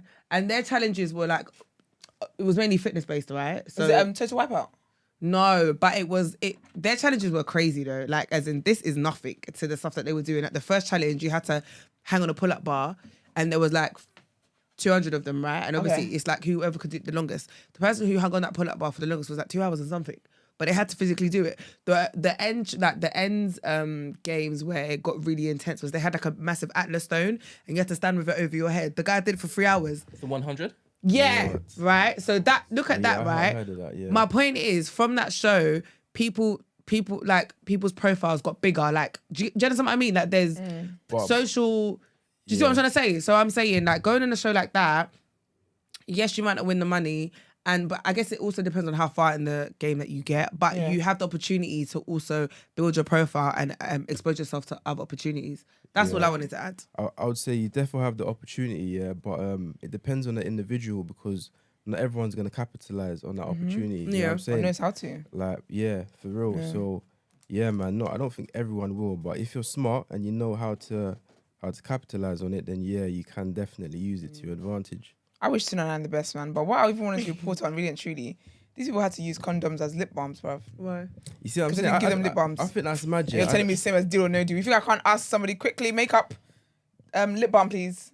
That's use condoms as thingy. Sorry, what you You say? see, like something like that, yeah, that's demoralizing. You know what I'm saying? It's Like, I don't think it's right to like, make people suffer and make people like a laughing stock at just for entertainment purposes. You know what I'm saying? Like, yeah, man, I feel like it's got to have a reason behind it, not just a thing where people are just gonna laugh and joke and then at the end of it, you don't really get that. Do you know what I mean? However, You didn't get anything. I hear everything you lot are saying, but I You're in a guess, capitalist bag today, though. but You are in your Marxist bag. all this I'm gonna morning. say is, I hear it, but you also have choice in it. And let's be honest, when you go on those shows, you know that yes, it's a challenge, but it's also going to be for entertainment. They're gonna throw everything and anything at you. No one can say that they went on that show and had no idea what they were gonna. Do you know what I mean? So, so at the end of the day, if you know that you're a person who hasn't got the mental resolve, who isn't capable of capitalizing, do you know what I mean? Like I feel like no one forces you to go on the show. You make that decision on your own. Do you know what it is? I hear You have to also. 100%. What I'm saying is, there also needs to be some accountability taken. Do you know what I mean? Do you know what it is? Do you know why I kind of disagree with that? I hear you, but when people have nothing and are desperate for money to help them make a living and stuff like that, I feel like they don't make choices the way someone else who has more can make choices.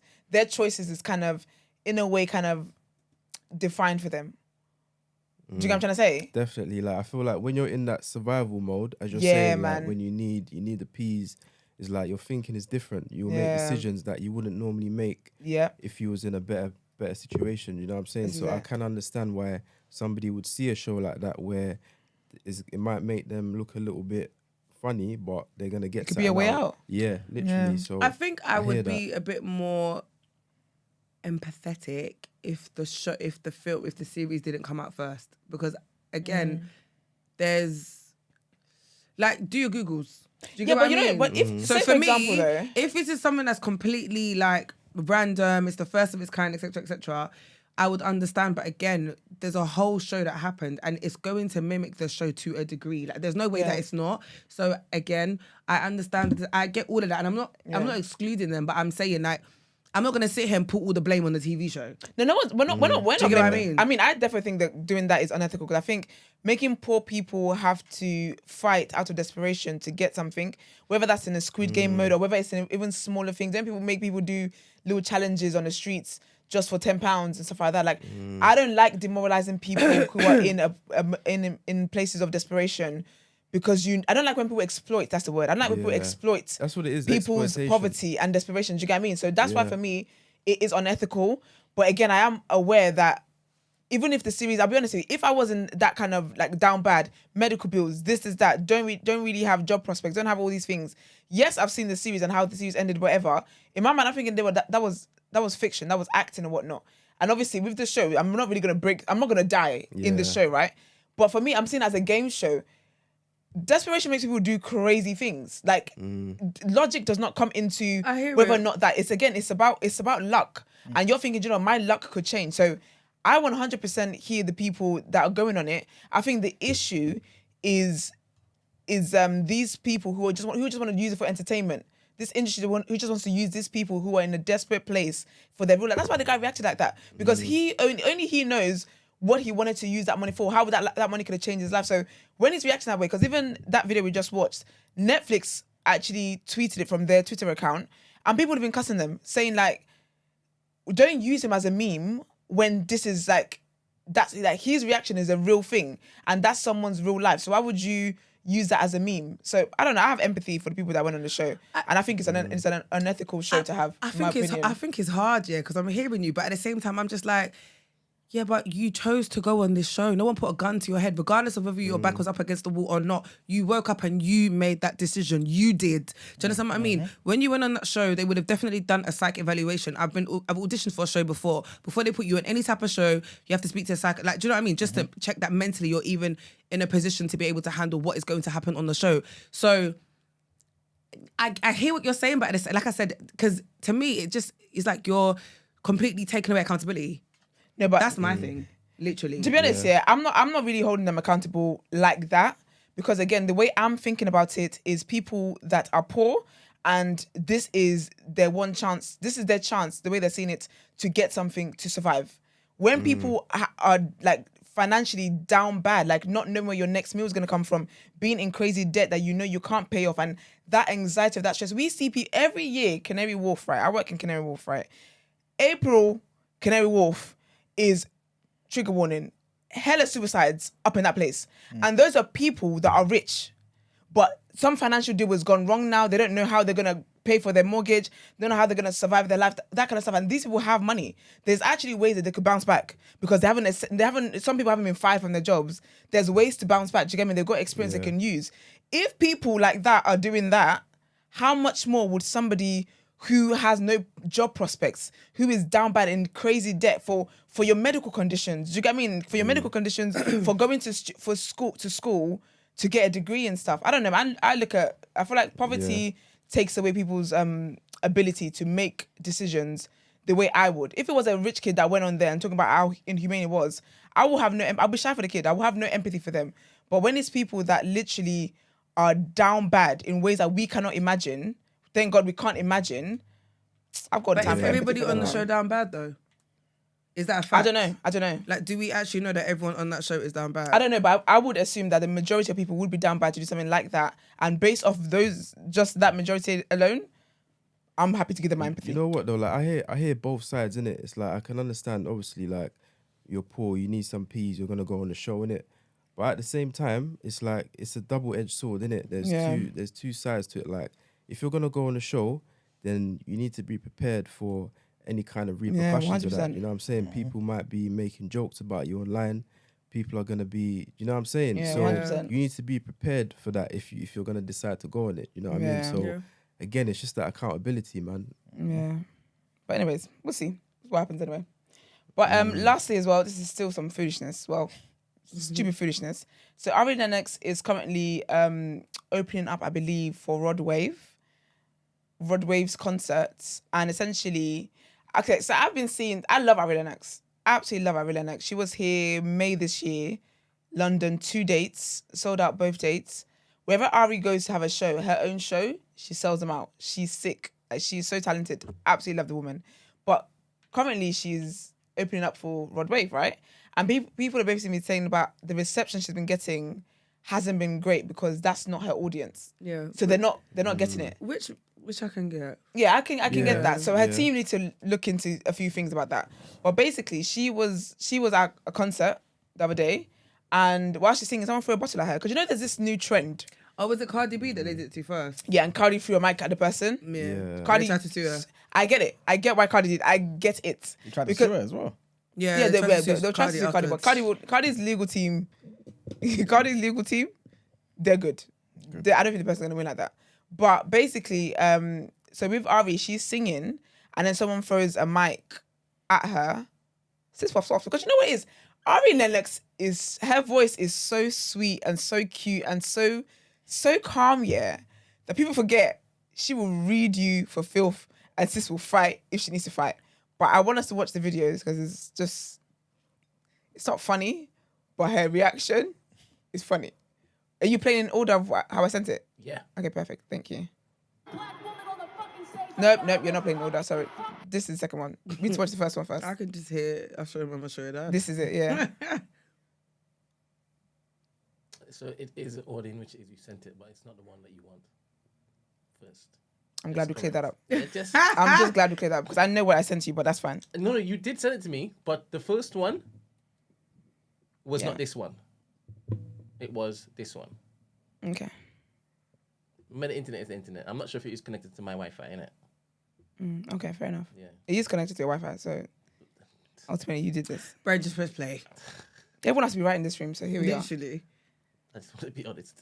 Yeah, that's glad. I'm glad.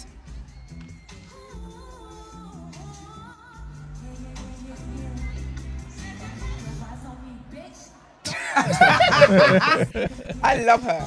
That reaction was so genuine. I love it.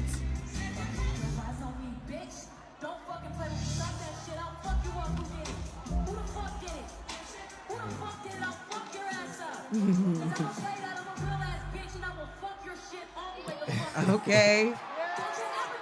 No, wait, it gets worse.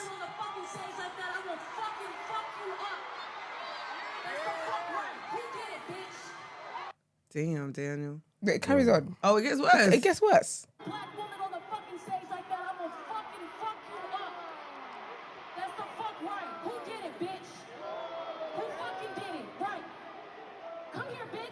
Oh.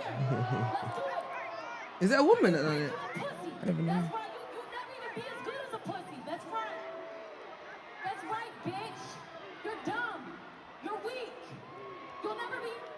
You said they cut your mic off. So basically, they cut your mic off. They had to, though. Because she was like, you would never beat this. You know what it is? Hey. They had to. Let me not lie. She's about to ruin her career if she kept on going. It's enough. And then the security takes her back. And then she leaves the stage. Can I be honest?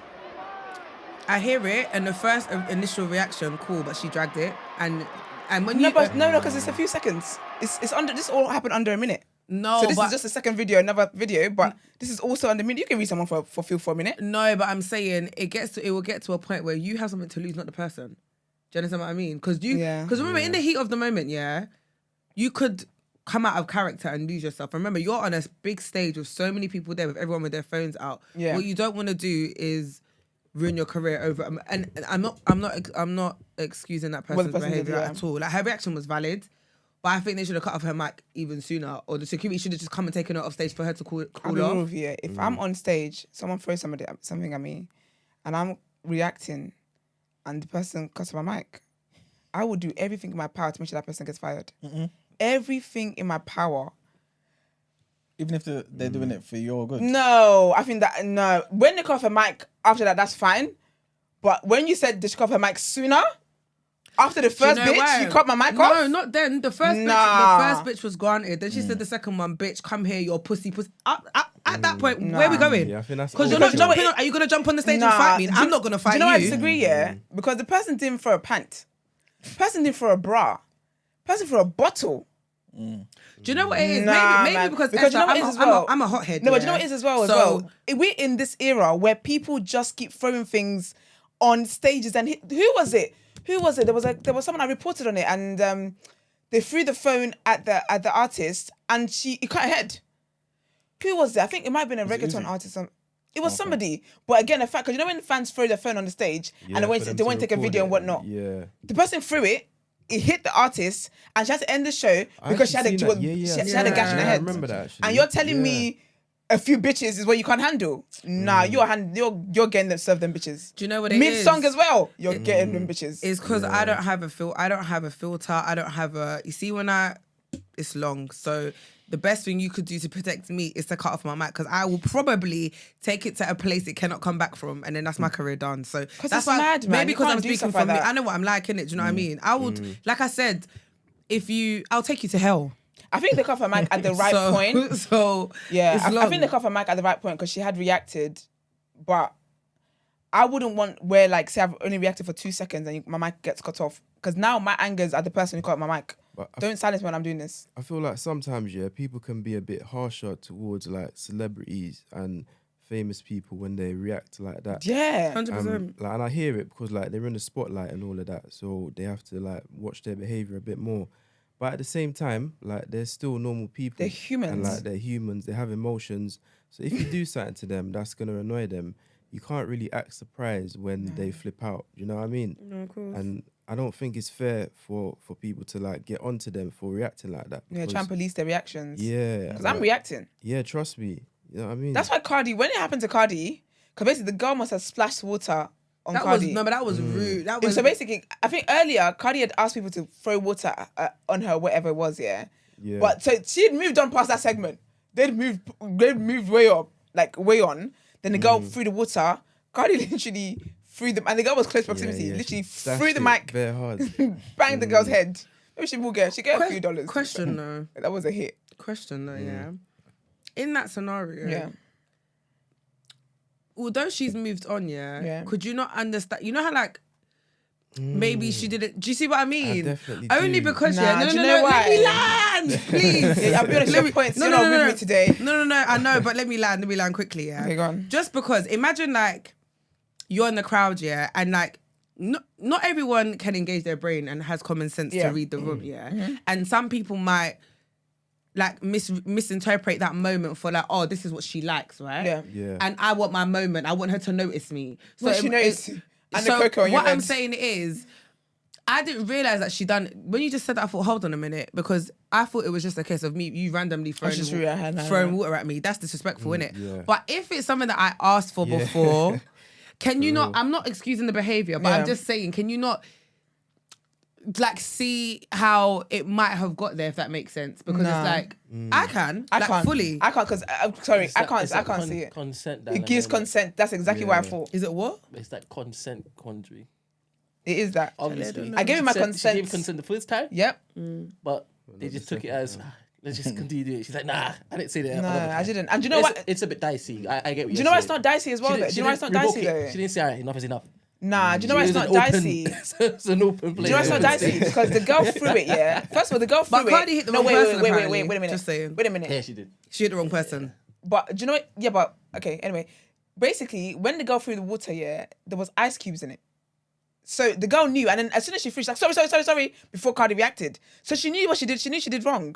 No, I told you to throw water at me. That segment is past. So because I'm singing Bodak Yellow now, but you're still singing my song with Bruno Mars, and you're gonna tell me because I did my song with Bruno Mars earlier, you thought we were still on that song. No, you're getting a mic to the head. But I still think that response isn't proportionate to throwing water though, like, because a whole mic here, if you get hit with a mic, that can cause serious damage. You know what I mean? Yeah, but she got ice cubes. If that had gone in the eye, that would have been serious damage. But like, And you don't. And you also, when you're on the stage, you don't know what's in the cup. But You don't know what's in the cup. But it was established that it was water though. Like at the end of it, I'm sure if it was something dangerous, it would have come out, innit? Yeah. But I just think like from someone throwing ice and water, yeah, a whole mic made of metal. You know what I mean? That's gonna make you bleed. Like ice, I don't think that's gonna draw blood and really cause any severe harm. I just feel like that response was like it was a bit too much, man. Like, I hear you, but you know what it is? and I think 50 Cent done the same thing as well. Oh, yeah, he Recently. would've. He dashed a mic at someone and then there was some kind of mad thing. Yeah, so he even asked for a mic to dash. Yeah. Yeah. That's why maybe they And you know as well, yeah, it's like these are your fans, yeah. They literally came to this concert to watch you and you're gonna be dashing things at them. Nah, feel like man. on Sorry, top, some people need like- to be dashed. Some people need things dashed at them. I just Because think can't, about it, man. someone could be saying the same thing about the Ari Lennox situation. That girl is a fan and da. It's like when it's because you know what it is? It's what you actually said earlier, where people don't see celebrities as humans. So people think, and even like when we think about what social media has become, people feel as though they can say anything they want to say to anybody at any point. And the moment you respond now, because you are the person in the spotlight or because you're the person being watched or whatever it is, you shouldn't react that way. I've come from a school of thought. Yeah, this is my school of thought. I don't believe in defining or I don't believe in policing or defining how it is people should react to stuff. Because it's human nature. If someone throws something at me and I feel something thrown at me, anything I pick up is what I pick up. I'm not in a human reaction. When you're reacting to something that's annoyed you, you're not thinking to match the person's energy. You're just responding. It's after the fact. Hindsight is what makes you think, okay, do you know what? She really threw water. I threw a mic. But when something hits you, you're just going to go for anything. It could have been, she could have thrown a dance at the person. We don't know. It could have been anything. Do you know what I mean? So again, that's a human way to react. But I don't believe in doing something to somebody, then saying that person has overreacted. Stuff like that, I don't believe in it because you can't police how people react. And also as well, I might do something to E-Man. E-Man's got like a calm temperament, so he might not react to it. I might do something to Gina, and Gina's someone who, let's say she's a hothead, she just doesn't want to have it, and she reacts that way. It's not for me to define who reacts to me. You never know. Whatever you do, my way of thinking is, whatever you do, fuck around, you will find out. Yeah, Because no, 100%. whatever you do, you have to just hope for the best. Where your energy lands, and you don't know where it's gonna land. No, 100%. I hear that. I fully hear that. But I think at the same time, yeah, it comes back to what we were saying before about the Squid Games thing, yeah. Like, if you decide to go on the Squid Game show, you got to take on all the responsibility that comes with it. Same thing with being famous. If you decide to become a celebrity and you're going to be in the public eye, then you have to be prepared for scrutiny and prepared for criticism. You know what I'm saying? So, and also, yeah, those fans, they're paying your bills. Do you know what I mean? At the end of the day, those are the ones, they're the reason why you're even in that position. So you have to have a certain amount of restraint when it comes to dealing with the supporters and that, because like without them, you're not even there. So of course you're gonna get some supporters who are Crazy. Doing mad things like that. But at the same time, you just have to show more restraint, and it just comes with the position. Like if you're gonna take on that role, then you have to be more patient with them, innit? Do you know what made me laugh? Is when you said that they pay your bills. And I remember when Burner kicked someone out of the show, he gave them the money back. Yeah, I rate that 100%. But that I just rate that that. Yeah, Get that's what I out. would do. yeah, Straight, but yeah, it for real. proves your point though. But you know what it is? I the think person paid to come, so it's like, you know what? But I feel like people dehumanize celebrities. Okay, but this is why I always find funny. Yeah, I find it funny that everyday normal people, don't know how to control their anger, right? But they expect somebody whose talent or job has just made them famous. Like their talent isn't knowing how to navigate fame. Their talent is singing. They're a normal human being whose talent has brought them this fame, but somehow you expect them to be a better human than you are in your everyday life. And I get it, you know, they're this, and obviously people idolize people. But that's the thing as well, even when you think about fans and stuff, not everyone's fans are positive. Do you get me? Not all fans are there's fans who are fans of of whatever the person does. However, they will go out of their way to like, they'll be the ones trolling the person online and saying all these things. And then because we see that all the time, especially with female rappers, someone would cuss, like, let's just say JT, because people always cussing and whatnot. Someone will cuss JT out, yeah. She will cuss them back, and they'll be like, I'm such a fan of your work there. I really like your da-da-da-da. Like, we even see with podcasters. They will say that. Yeah. But again, that's someone that's a fan of you. So again, though, you've gone out of your way to inflict hurt on this person because you feel like they're a celebrity or they're famous or whatever, they have no feelings. And that's why I don't like people dehumanize public figures and celebrities and stuff like that. They're human just like you. The way you react to something, they would want to react that way. But because their job has made them famous, you think the almighty self-control that you haven't been able to master in your little life, you think they, who is touring the world, should be able to master that. I don't think it's a case of they should be able to master it though, but it comes with the responsibility of the job. And I say that because even on here, right, you understand that you're on a public platform, and I'm pretty sure there's things that you say or like you think twice about sometimes just because you understand the responsibility that it comes with being on this platform. Same with me. Do you know what I mean? Like if people move mad with me, as much as I want to move how I want to move, I understand the responsibility that comes with it because I have a lot more to lose.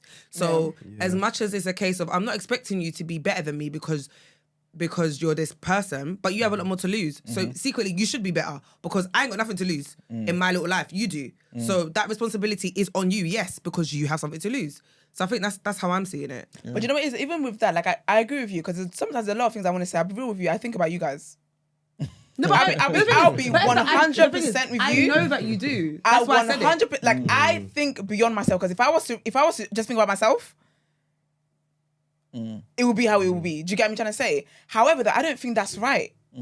I personally don't think that's right. I don't think it's right that you get to say whatever it is you want to say to somebody, but because they're on a platform and you know that they're on a platform, you feel like that's an excuse for you to say whatever you want to say to them. But then because they have stuff to lose, they have to then fight back what it is that you're saying. But what you're saying is mad in the first place. You're a madman.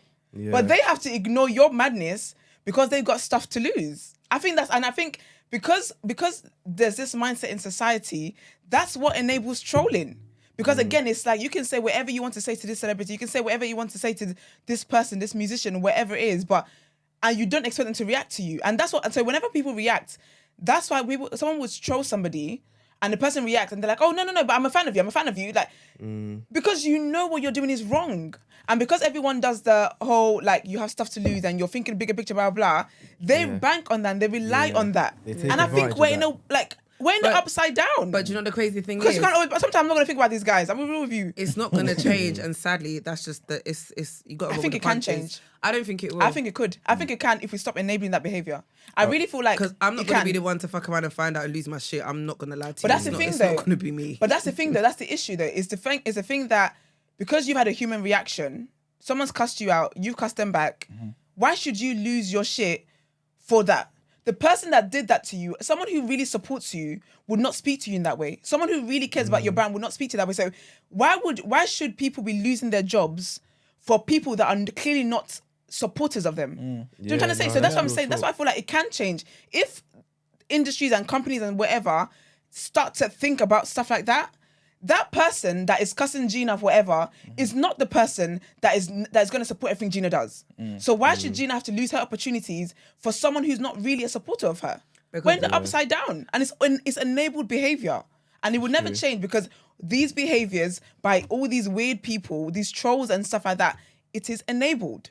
I don't think it's right for you to say, because someone's on a platform, you can say whatever you want to say about them, their personal life, put a picture of their kids, release their addresses. So people are doing, even the whole Afro Nation stuff. People are releasing addresses, Smade's address, where his wife and his children live, and his parents come to visit him. And you're going to tell me, because he's in partnership with Live Nation and in partnership with all these people, he shouldn't be able to call them, when he goes on a platform, he shouldn't be able to call them stupid. He shouldn't be able to cuss them out. It's mad. I don't think it's right. It's not right, and it's all enabled behavior. But I think you just touched on an important point there, though. I feel like many people who are in like positions of power or positions of influence, or just a position where they can reach Yeah. a far-reaching audience, yeah, I feel like they need to be more careful with what they say and how they portray themselves, because there's a lot of people looking up to these people, these celebrities or these well-known figures, and whatever they say, people are taking it as gospel. Do you know what I'm saying? They're thinking like, that's what my man's doing, so you know what, I'm gonna do that as well. That's the most successful person. He's saying that I should live my life this way, and you know what, I'm gonna do that because he's the guy, innit? You know what I'm saying? So that's why I feel like people who are in positions of influence, where they can reach millions of people, they have to be more careful with what they say, because their words carry more weight than just the general average man, person. Average person walking down the street, because what they say is actually going to impact and influence people and change people's behaviors and thoughts. So I feel like if you do have that responsibility, then you have to just be more careful with what you say. You can't just say whatever the first thought that comes to your head. You can't do that, man, because you can end up misleading people, and then, it's just not going to have a positive effect, innit? That's why we have group chats, innit? To be honest. Okay. Keeping your group chat. That's why you have group chats and such. But yeah, man, love to Ari Lennox, man. She hasn't spoken out about it. She hasn't posted on Instagram, nothing. Whenever she does a show, she usually like posts pictures and stuff like that. So I feel like she'd be really upset about that happening, because she's really a sweet girl, you know. She minds her business. She's not involved in no drama. She literally just minds her business, making jokes, and is I think she's over a year sober now. So this is just trying to be the best. She lost weight. She's all healthy, exercising and shit, eating healthy. She's trying to man her business. But I do think her team, I feel like there's something for her team to look at. Like, having artists support people in a genre that's not them is crazy, because that is Ari Lennox. Do you know what I mean? Like, she's not not that anybody deserves stuff thrown at them, but I'm talking about the reception she gets when she does these shows. She's not a little girl. Like, this is selling out shows, her own personal shows, but she's the headliner all over the world. For her to then be supporting somebody and then getting things thrown at them, or people not... She don't deserve that, or like people not responding with her lyrics and stuff. But I get that part, because I'm not there to see... When I go to concerts, I never go to concerts early, because you're not who respectfully, you're not who I came here to see. This is not part of my philanthropy work. Nope. When I'm going to see Chris Brown, I got there in time. I message O2, you know. Yes? I'm not wasting my leg. I'm not wasting my feet. Nope. I messaged them, but hi, hello. What time is what's the order of service for this event? They let me know Chris Brown is due on stage at 9 p.m. I said, thank you very much. Guess what time I get there? 9:55. 8:55. Imagine. Got just in time. I've done my drink collection. I've gone to the toilet. Now I'm ready. As soon as Chris Brown is done, guess where I'm at? In my vehicle, ready to go home. So I get it, man. But I hope she's all right, man. I hope, I'm sure J. Cole. I don't think it will have any lasting effects, man. Like, it wasn't that bad. Hopefully not. No, it would, because everyone on the internet is actually on her side. People are saying the cheek of it, but also people are calling out her team, saying, why are you putting her in this position? Why are you putting her... And also, like, people are now saying as well with celebrities and artists, maybe they need to start having security, like, dotted around to be watching the... Yeah, because this is too many. Too many times, I've seen, like, fans jump up on stage, I saw Travis Scott happen the other day. Like, I'm thinking, where's the security at? Like, the fans are getting bare close to the artist, bare hugging them up, and it's like, security is sleeping. Man. Security is dancing to the music, rapping along. Yeah, literally. Bro. So hopefully that is a conversation to be had in that industry to start, because there's been way too many cases. I've definitely reported on like a few of these cases this year, where people just, even like when they meet a celebrity, just put their phone in their face and record them without consent. Like, I'll be man. Celebrities and stuff are dehumanized, man. And then when you meet them and they're not, say you meet Kevin Hart and you meet him and you say, hi Kevin Hart, I'm a big fan of you, and he's not telling you a joke. Now you're on the internet saying Kevin Hart's a piece of shit. That's another thing as well, man. It's like, it's like people meet a celebrity in real life, and then because they're not the same that they are when they see them online or on TV or whatever, they think like, oh, this person's rude, man. This person's... But it's like, they're just a normal person going to the store, or they're going to the restaurant, like, and you're expecting them to be bare in character. And it's like, bro, like, they're a normal person. I've got errands to run. Yeah, for real. It's so funny. There's a lot about celebrity culture, but unfortunately, I guess, like guys have said, when you're going into it, it's where you're at, innit? But anyways, love to all parties involved. Trust me. It's all love, man. Let's get to the People's Journal.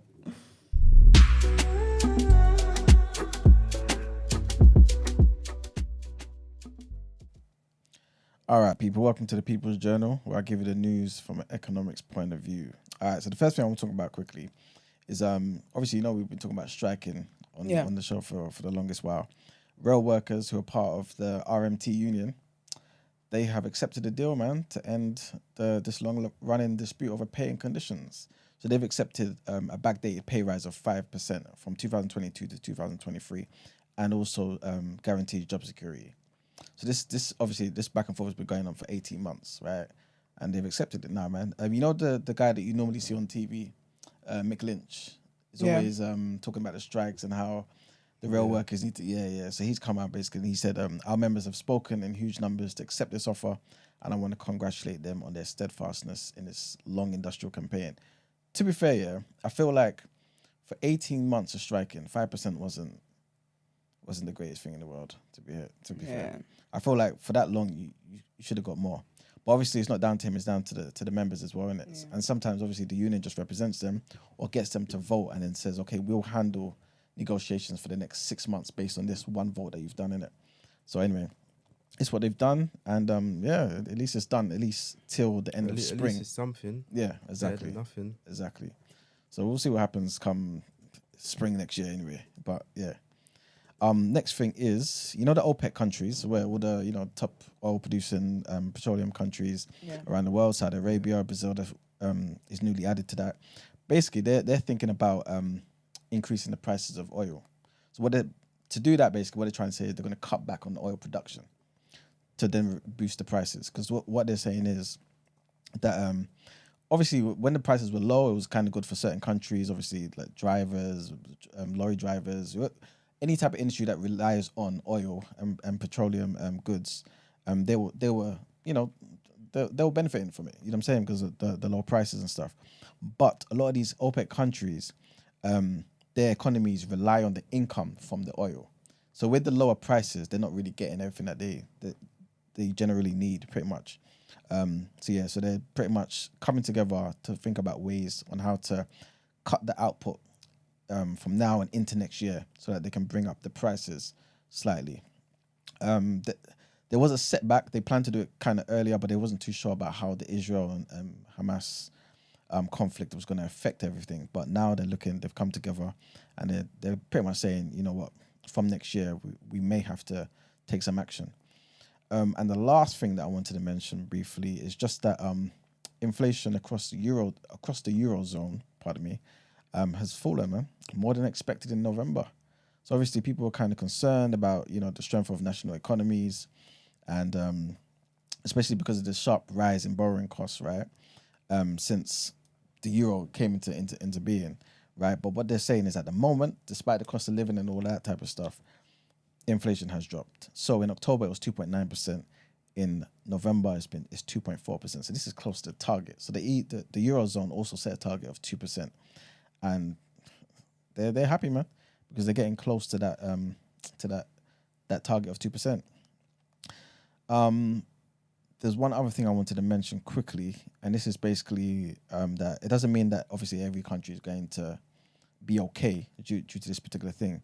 I believe it was Germany, they said, is expected to be the worst performing developed country this year, based on the forecast and all that type of stuff that was released this week. But yeah, generally, it just seems like inflation seems to be kind of okay. But again, interest rates are having to be put up for inflation to kind of come down. And that's what a lot of these countries are concerned about. How long can we keep these interest rates high? Because if we keep them high, it means we're potentially going to be stifling the growth of the economy as well. So it is a balancing act at the moment. But my last thing is taking it to Nigeria, man. So, obviously our president, Mr. Bola Ahmed Tinubu, he has delivered his first budget, man, since taking office. And basically, to be fair to him, because, to be fair, compared to all the, let me not say all the previous presidents, but a lot of the previous presidents, he seems, granted, if his degree is legit, he seems to be one of the few that's gone to uni and got actual proper degree in something that's related to the job he's doing. You know what I'm saying? It's not like he just come from the army. You know what I'm saying? You might as well have. We don't know where that man came from. That degree is allegedly Fake. Allegedly, right? But right now, he's basically announced the government's plans to spend 27.5 trillion naira, which is basically about $34.85 billion in the new financial year. So he's basically saying, look, we're planning to attract investment. And in his words, he said, I'm offering renewed hope during these tough economic times. You know what I'm saying? Obviously, he's called on the nation to be patient with him because of inflation skyrocketing. Apparently, inflation right now, well, as of October, was 27.3%. Crazy. So obviously, we complain about what we've got, right? But 27. The naira is mad. The naira to pound is mad. My mum was telling me the other day, I can't believe it. And it goes up by like the minutes. It's sad, man. It's crazy. It really is sad, man. But yeah, man. Hopefully, at least I'm just hoping for the people back home that these policies do make a change, man. But yeah, he's basically he scrapped a lot of the foreign exchange controls, which he says has contributed to inflation. And there was something else he did as well. I can't remember at the moment. What is it? Yeah. Anyway, I can't remember. I think it was like the subsidies. I think we spoke about it briefly. There was a subsidy that the Nigerian government has had in place for oil for like decades now. Yeah. He's basically said this is ridiculous.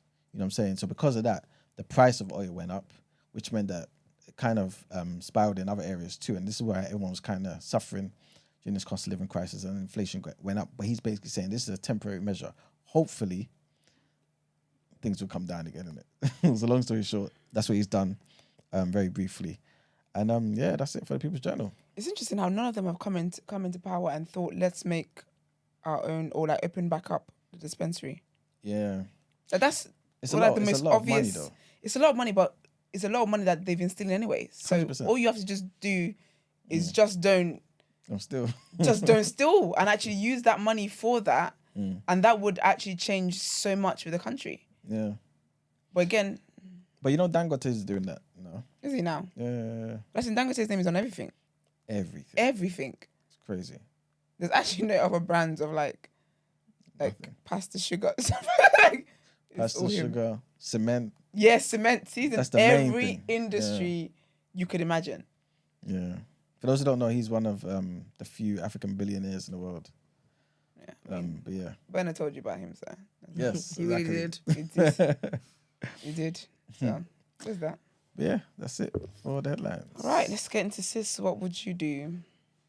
No? So, was that sound? Yeah, we could jump to the interview. Okay, let's get into the interview then.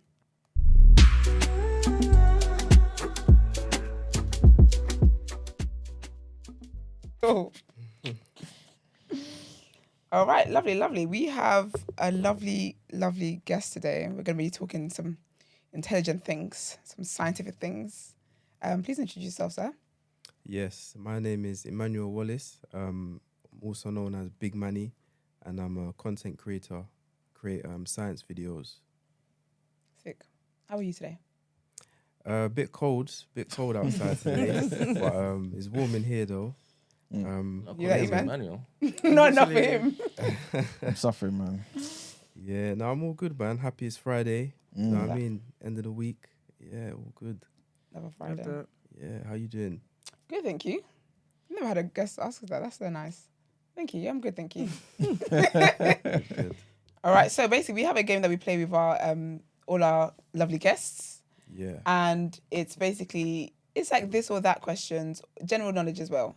So some of them will be this or that, like what do you prefer kind of vibe. And some of them will be general knowledge questions. And it's over 140 beat. You don't have to rap to, you just have to answer it. Okay. Yeah, and we do have a leaderboard that we are keeping. At the moment, Lippy is number 1 on it. So dance, I'll go beat Lippy. I hope you do, because you are a scientist. I'm really rooting for you. You've got to do this for your people. So Yeah. I'm really rooting for you. But all right. Yeah, let's go for it. Who's starting? Oh, you can start. All right. What I'll say is just a bit of a hint. If you're not too sure about the question, just say pass. The more questions you get, obviously, the higher chance you get on the scoreboard. Yeah, okay. All right. It's so funny. See how I didn't say it? Because I think I've jinxed. Every time I say it, it's a jinx attached to it. Okay. So, so it came from you today, so it's fine. All right, you ready? Yeah, ready. Okay, Brent, you ready? All right, 3, Wait. Wait. Because Gina, last time. No. Have you got it? I'm there. Yeah. In okay. in order. I'm there. Okay. So let me go first. Yeah, this is combobulated. No, literally. Okay, lovely. All right. I'm ready. All right, let's do it. All right. 3, 2, 1. Gina, me. Teaching or content creation? Content creation. Freetown is the capital of what African country? Pass. Who's the current foreign secretary of the UK? Pass. Reading or writing? Writing. Where is the Horn of Africa? North, south, east, or west? North. What's the main ingredient in hummus? Chickpeas. Biology or physics? Biology. What African country does Daniel Kaluuya originate from? Ghana. What's the capital of Brazil? Rio de Janeiro. Red, black, or green? Red.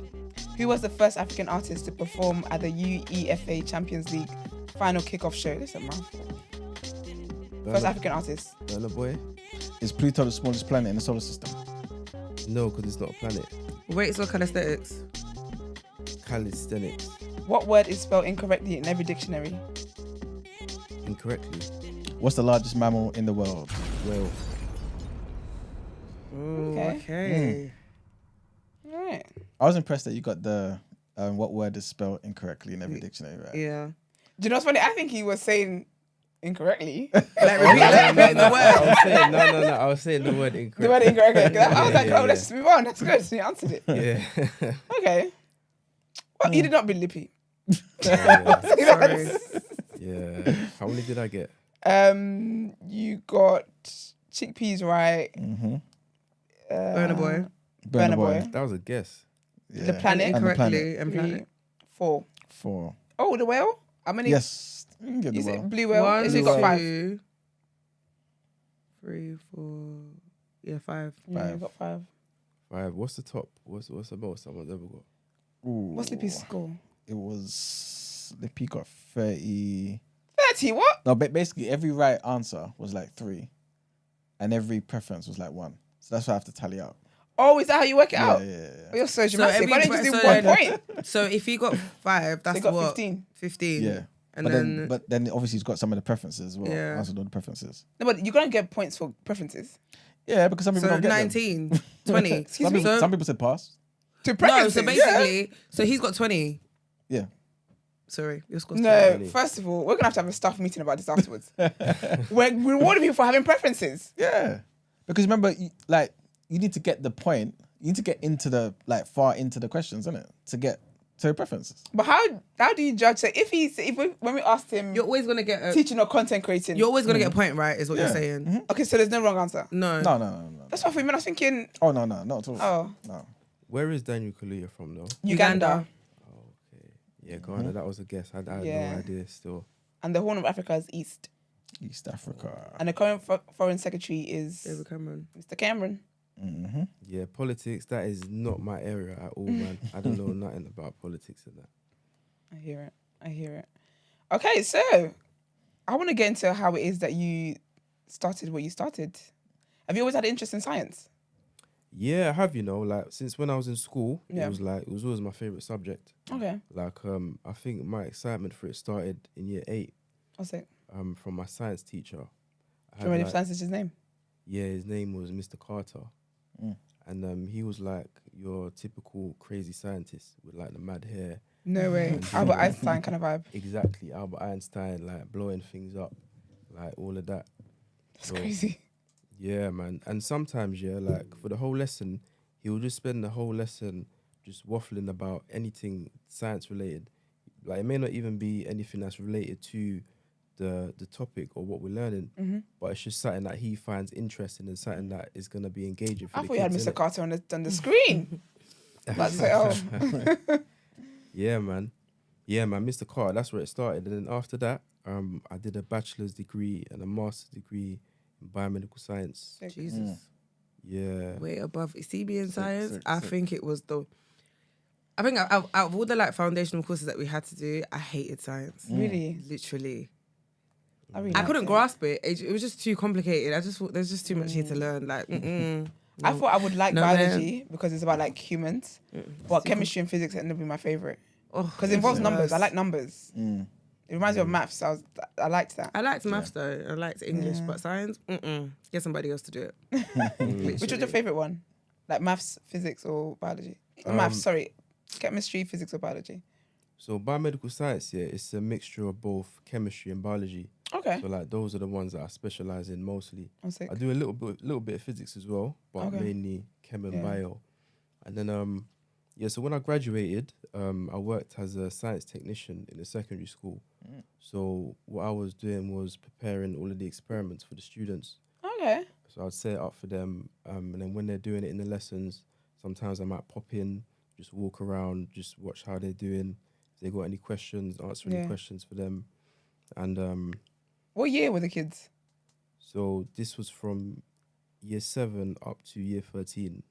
Because you know, when I went to school, like all the teachers were old and stuff, and whenever we had teachers that were not that old, it was so exciting. You gravitated towards them. You gravitate towards them. So I can imagine that the kids must have loved you because it's like he's just like an older cousin. Do you get what I mean?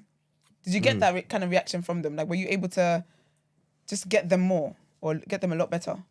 Yeah, man. I found that like because I was like probably like 21 when I started working in the schools. So and they're like what? Some of them up to 18 years old. So I'm not really I wasn't that much older than them. Yeah. You know what I mean? So it was a very similar kind of age. So yeah, man, it was easy for me to really build a relationship with them because I could relate to them easily. And yeah, man, it did help just being younger and like it's just easier to connect with them. Yeah. And like I feel like sometimes students can't really relate to like some teachers when like they've been doing it for years and it's like they've already established how they are and you know what I'm saying? But when somebody comes in new, it's like they're more flexible and malleable. Yeah. So it's like, yeah, it's just easier to build and formulate that relationship. Yeah. Yeah. So when I was working in the schools, obviously it was 2021, innit? And that's when the lockdown was. And during the lockdown, obviously all the schools were closed and that. Yeah. And then when they opened back up now, I started to realize that a lot of the students, they were struggling with basic things in science. Okay. Things that they should have known, they didn't know because obviously they had 1 year where the school the period was messed up. And you know them parents weren't teaching them nothing. Exactly. and there's only so much you can learn on Google Classrooms and Zoom. You know what I mean? And with science, it's a thing where you actually need to do the experiments. You need to see it in real life. You need to see the fizzing. You need to see the bubbles, the fire, the color change. And then when you see that, it's going to be easier for you to remember the information because you can connect it with something visual. Yeah. So obviously, I realized like, these kids are struggling because they've been missing the science practicals, innit? So I decided, you know what, I'm going to help to get these kids up to scratch with what they missed out on, innit? Sick. So I said, I'm going to start demonstrating science videos for them and just showing them how the experiments work, showing them the science behind it and the calculations and everything. And then, man, that's how the science videos were born out of the lockdown. That's Lockdown gave us a lot of great things, you know. Do you have any of the kids that you were a teaching support with? Like, did they ever message you? Like, have any of them seen you on TikTok and stuff like that?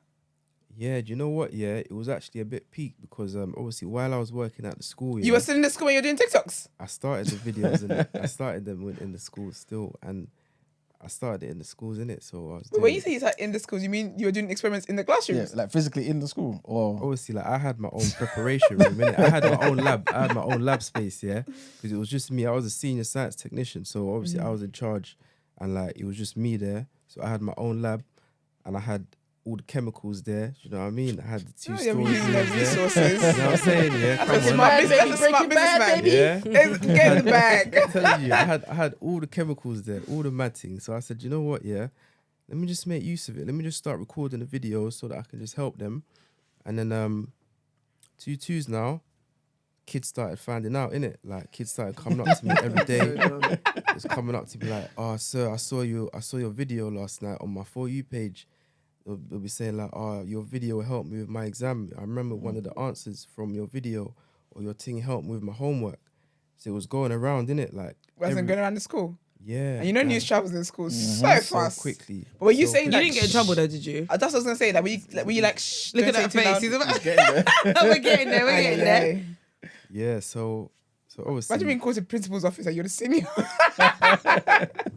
so obviously news spread videos because like these times it was going viral, wasn't it? Like I was uploading every day and it was going viral.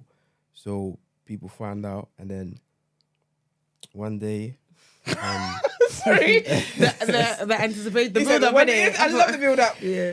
and then one day I received the email from the head teacher, innit? Yikes. Saying like, oh, I've come to learn that you've been creating science videos on site using the school equipment. Mm. We'd like to have a meeting with you Oh. to speak about this. Mm. So boom, had a meeting now. And then basically, yeah, they said you gotta delete all the videos, take No. them all down. You can't make no more videos on site.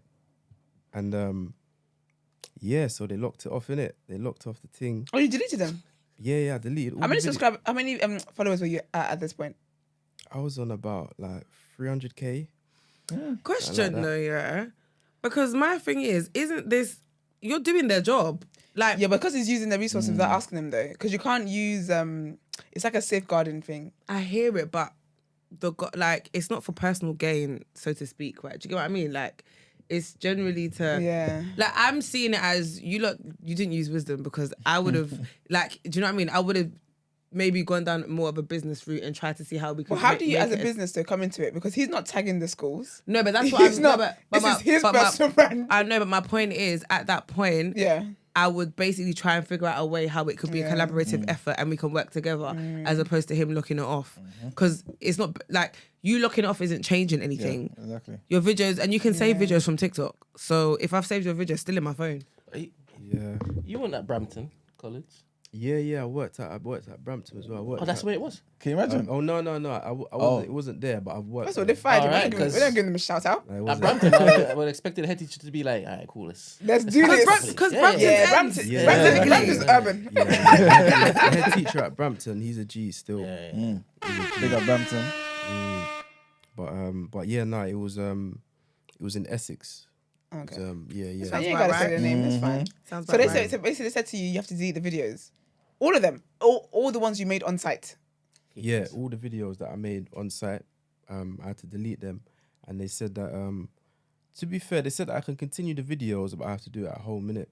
So from that point onwards, I decided to purchase all of my own science equipment and chemicals, and then I started doing it at home, innit?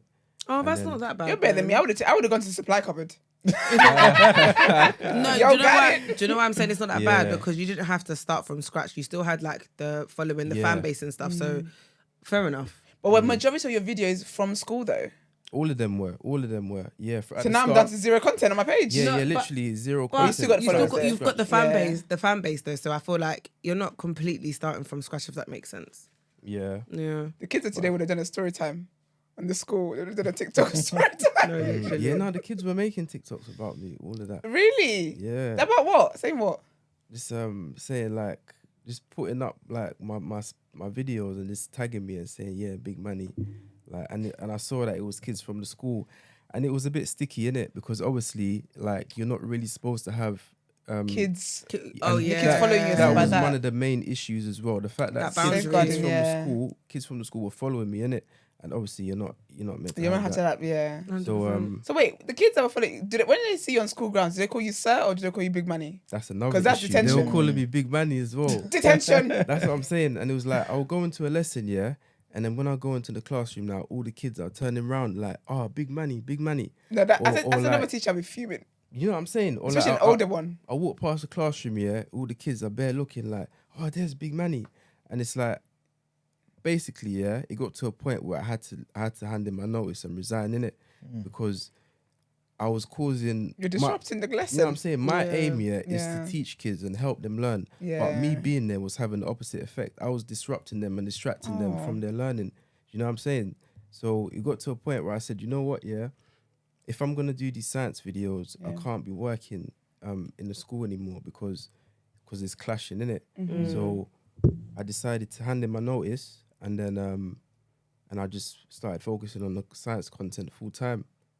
And yeah, man, at the time it was a big risk, innit? Because obviously, like, that's the work, that's my bread and butter, like science technician, that's how I earn my money. So to make that transition, it took a lot of courage and bravery, but yeah, man, I'm glad that I did it. And sometimes you just gotta be brave, innit? You just got, because it's like you're stepping into the unknown. You don't know what's gonna happen.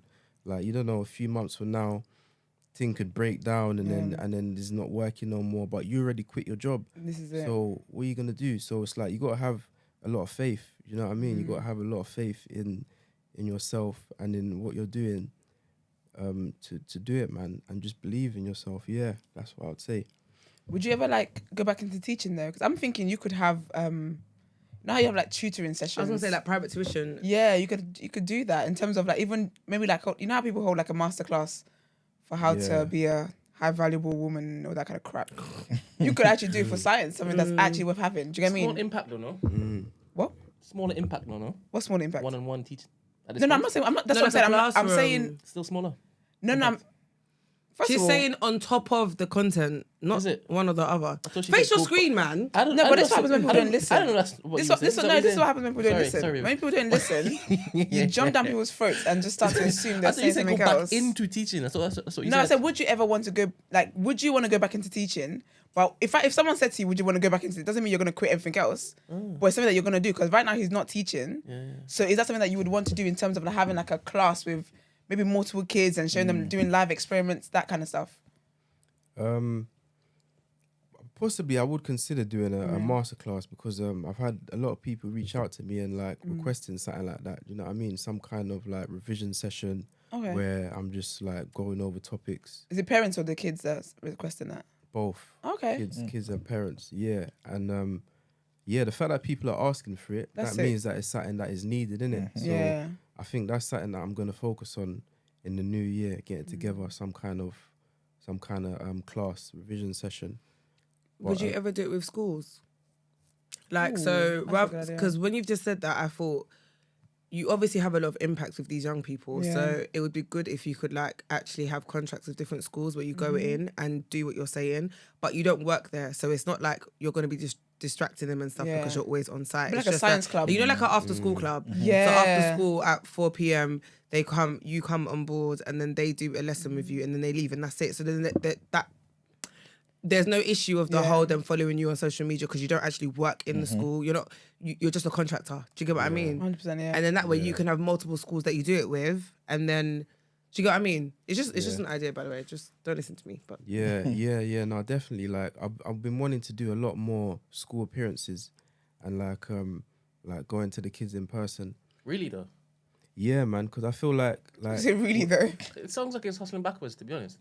But do you know what though? Yeah, when the kids actually see you in person, yeah, as opposed to online, it's like that's gonna create a different kind of engagement, because it's like it's more personal. Do you know what I mean?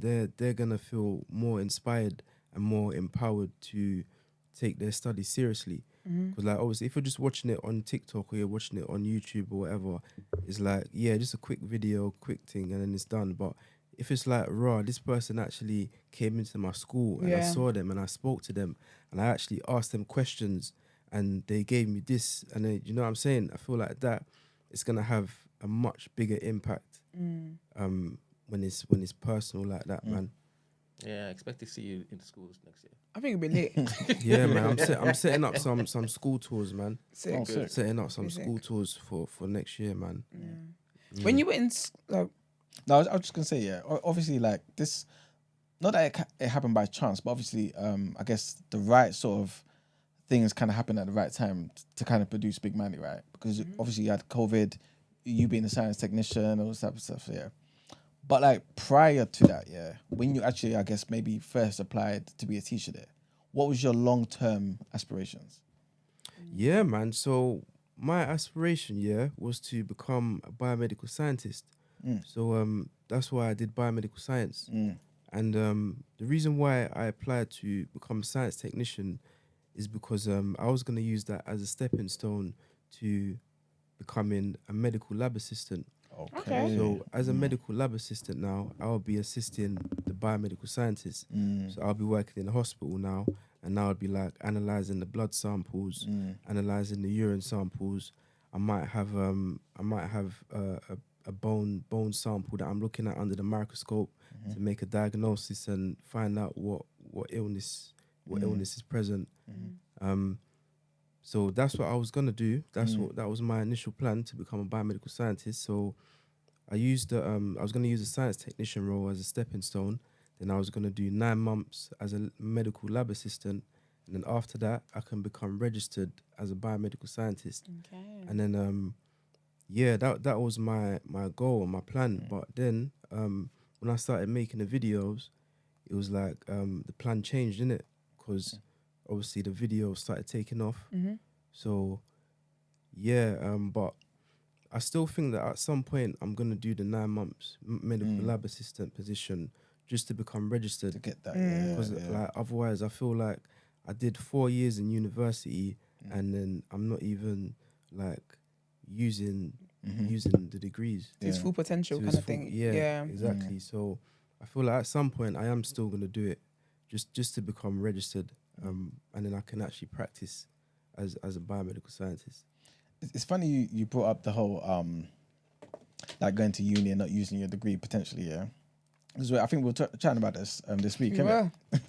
Like, what do you think is the main cause for like a lot of, let me stick to black people, right? A lot of us going to uni, not completing our degrees firstly, but also going to uni and not like using those degrees in like everyday life.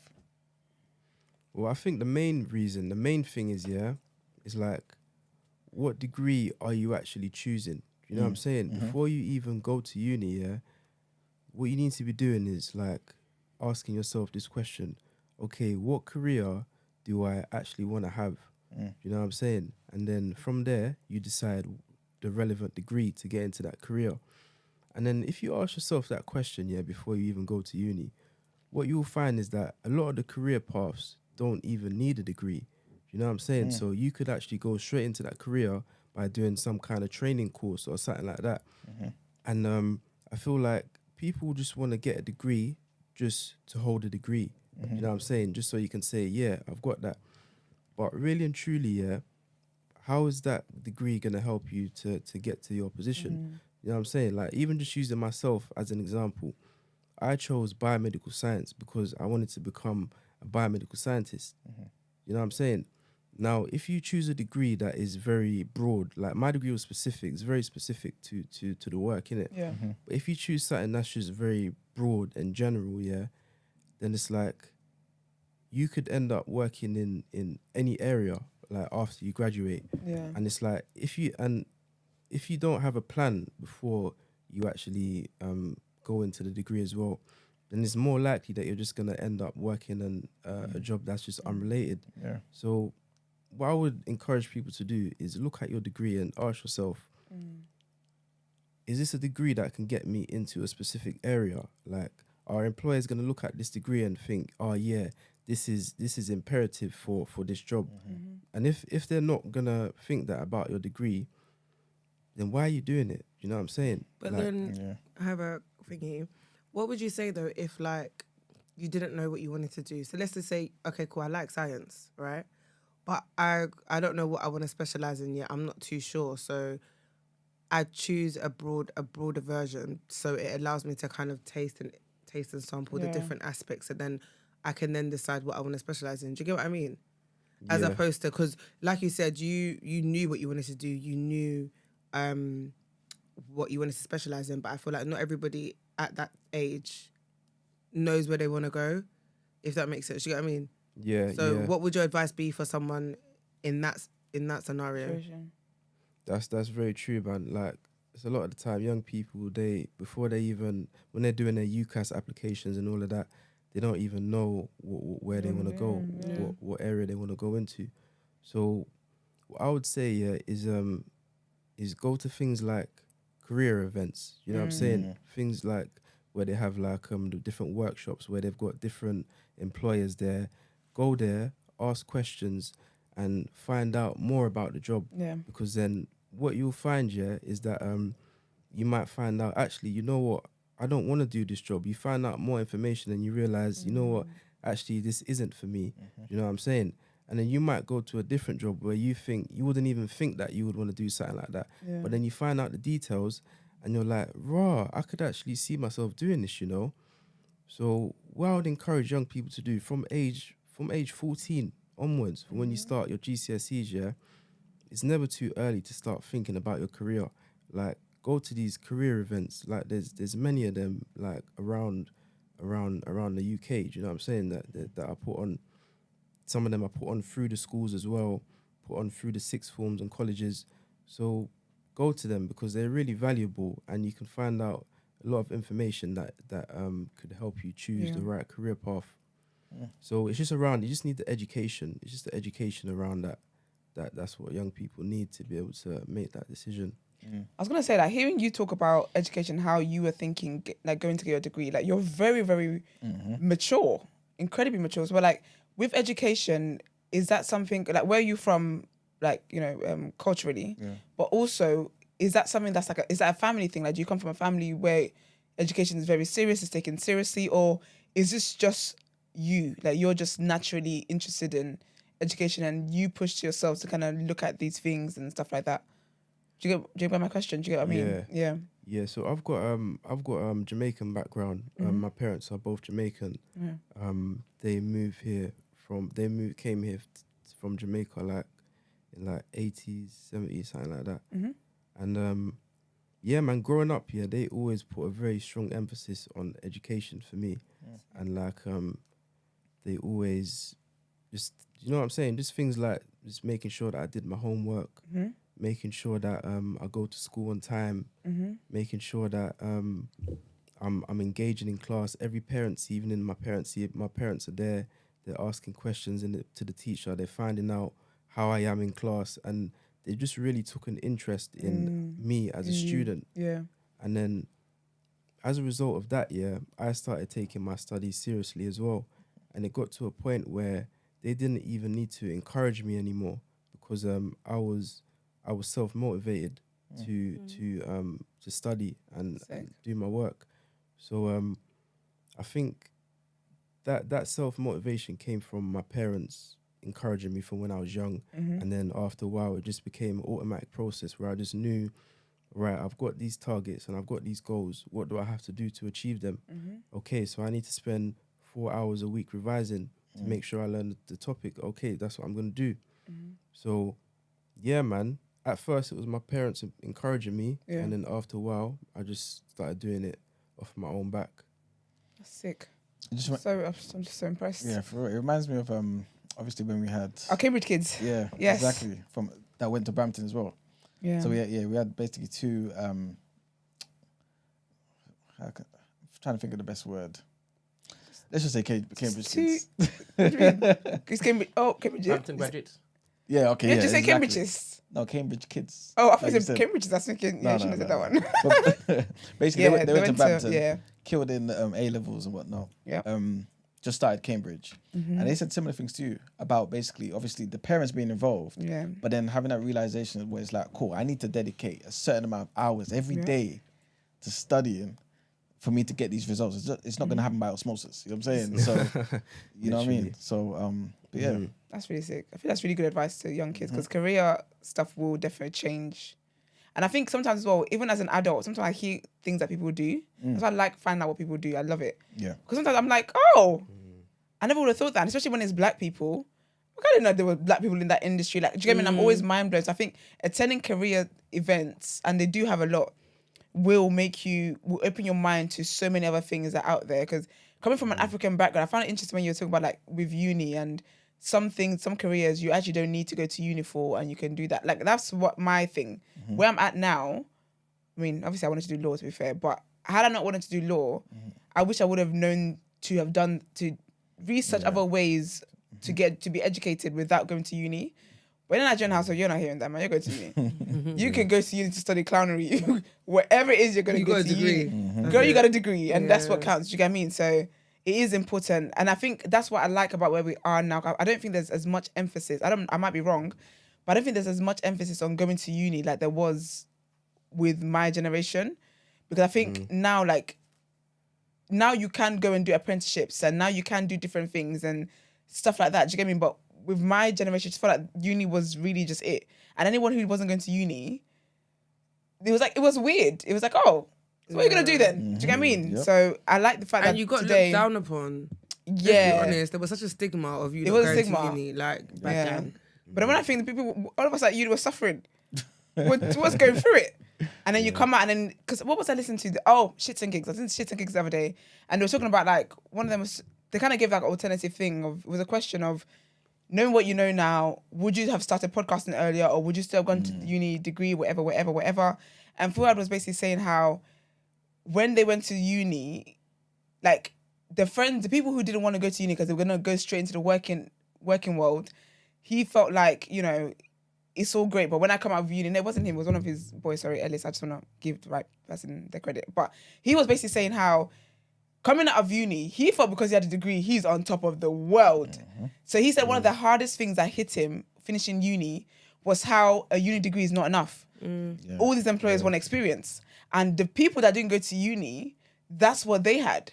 So he said people always, the narrative then was when you go to uni, you're going to be way, and I remember teachers said this to us in my school, that when you go to uni and you get a degree, you're going to be way ahead in society because you got a degree, And he said when he came out, he wasn't way ahead because everyone else, people who went straight into the workforce, who did like apprenticeships and whatever, they had qualifications they'd picked up, but also they had the experience, which is what a lot of employers need.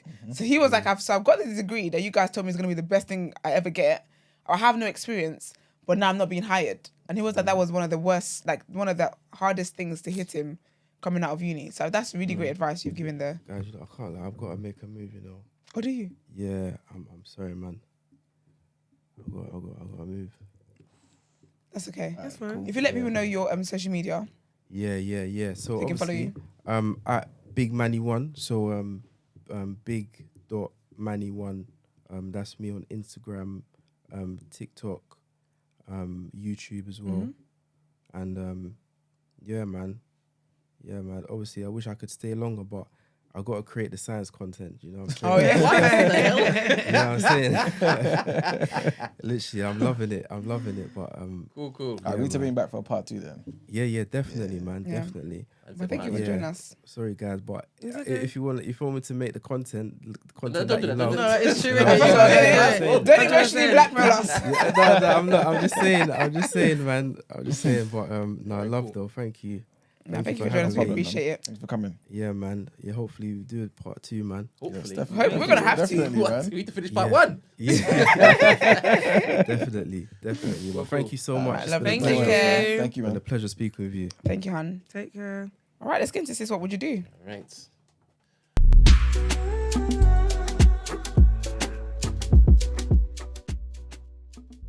I always check to see if we've got one, and then like I skimmed and I thought, oh, I always like to react of when course you this when is you coming read to it me. because I feel like you always do like little Oh, ad libs. yeah. So I like to be on the journey with you. Okay, fine.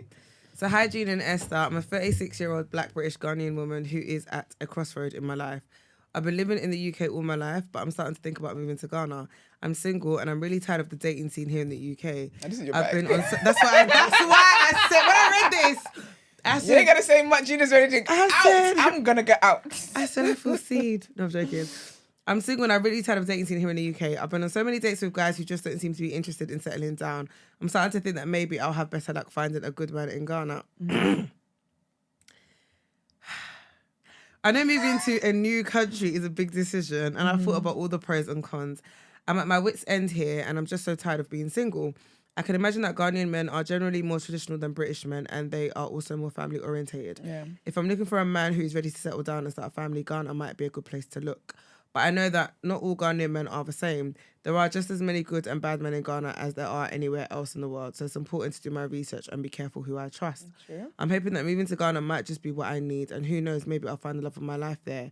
Gina, you've spent a lot of time being in Ghana. Can you share any insights on men, and are they better than the men over here when it comes to settling down? Thank you so much for answering. I love you guys so much. Big up you, girl. How much time do we have? Because... Get into it. All right, so a couple things, yeah. Me personally, I don't believe in moving to look for a man.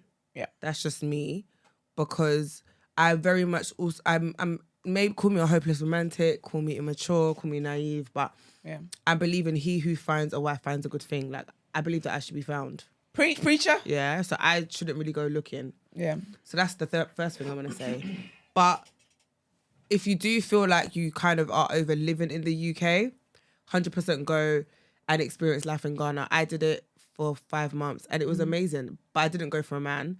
And I went because I was actually over just being in the UK and I just wanted to experience something different. Yeah.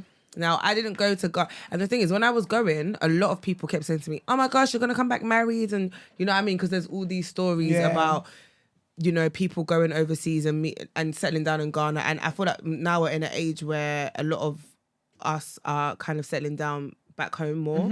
So I guess there was that expectation that was going to happen to me. That was not my story. It was not my ministry. And I'm going to be honest. Yes, Ghanaian men are more traditional in a sense where they want to settle down, etc., etc., etc., right? Because that's kind of the law of the land over there, right? And it's what everyone does. However, my dear sister, just be very aware that you're walking into a country where when it comes to like dating, marriage, all of that kind of stuff, yeah, they might as well just say, look, I'm on polygamy. Because most people there are not in one relationship. Most men there, not let me not say the majority, but I just found that a lot of the men I interacted with, spoke to, and remember, I'm a girl who always naturally gravitates towards the mandem, right? So most of my friends in Ghana were men. Most of the people I hang around with, have conversations with, and we had these conversations so openly. And they kept saying to me, you've come here with your British girl mentality. Stay here for a year and you will change. Ghana will change you because you will have to adapt to the environment. You've come here on this, I want love, I want a relationship. Love don't pay the bills over there. Okay. Like, everybody knows what the situation is. And when a girl that I know who's from London who moved over there, she even said to me when she got there, she was on the same, I want to settle down. She said she said the way she got stretched, yeah. She said after that, she became a savage like everybody else. Literally, she has adopted the mentality of I'm on what I'm on. And the law of the land. And that's how a lot of them operate. The reason why I say the difference between Ghanaians and Nigerians is I feel like with Nigerians, what you see is what you get. They're very honest. About who they are. You will know he has a wife. You will know he has a girlfriend. He will make it very clear it is what it is. Are you on this or not? They give you the option to make that decision of whether you want to engage in this, right? You think that? No, not all of them. But I'm just saying, No, a lot of them. But it's a characteristic. It's a character difference. I've been around a lot of Nigerian men and a lot of Ghanaian men to notice the difference. And one thing I will say is, what you see is you know what you're getting. People wear this Yoruba demon thing with pride. Is Ghana like a majority Muslim? No. state? No. No. I've always assumed that. It's not majority, no, but there is a big Muslim community there, yeah. But Ghanaian men are the ones that will tell you, I love you, you're my taste, I love you, I want to be with you, whatever, right? And do the absolute most love bombing and have a wife and kids at home and all that kind of stuff. So my thing is just apply wisdom in it. Like, I'm not saying that everybody's like that. Yeah. But I don't want you to be naive and think that, the grass is greener over there, because I didn't find that it was, if that makes sense. Yeah. And also, it depends on the caliber of men that you are choosing to date. Let's be honest, a lot of women over here who go overseas are not going for the regular working Ghanaian man. That's not what you're on, because 9 times out of 10, if you're coming from here, you're going to earn more than them. Or do you know what I mean? You're going to be in a better position than them. That's not the man that you're going for. You're going to go for the man who's entrepreneurial, who's got businesses, who's rich, who lives a lifestyle similar to what you have over here and has the access and the means to do so. Those are the men that come with the stuff that I'm talking about. Do you understand what I mean? So and they're few and far between. So everybody wants a piece of that pie.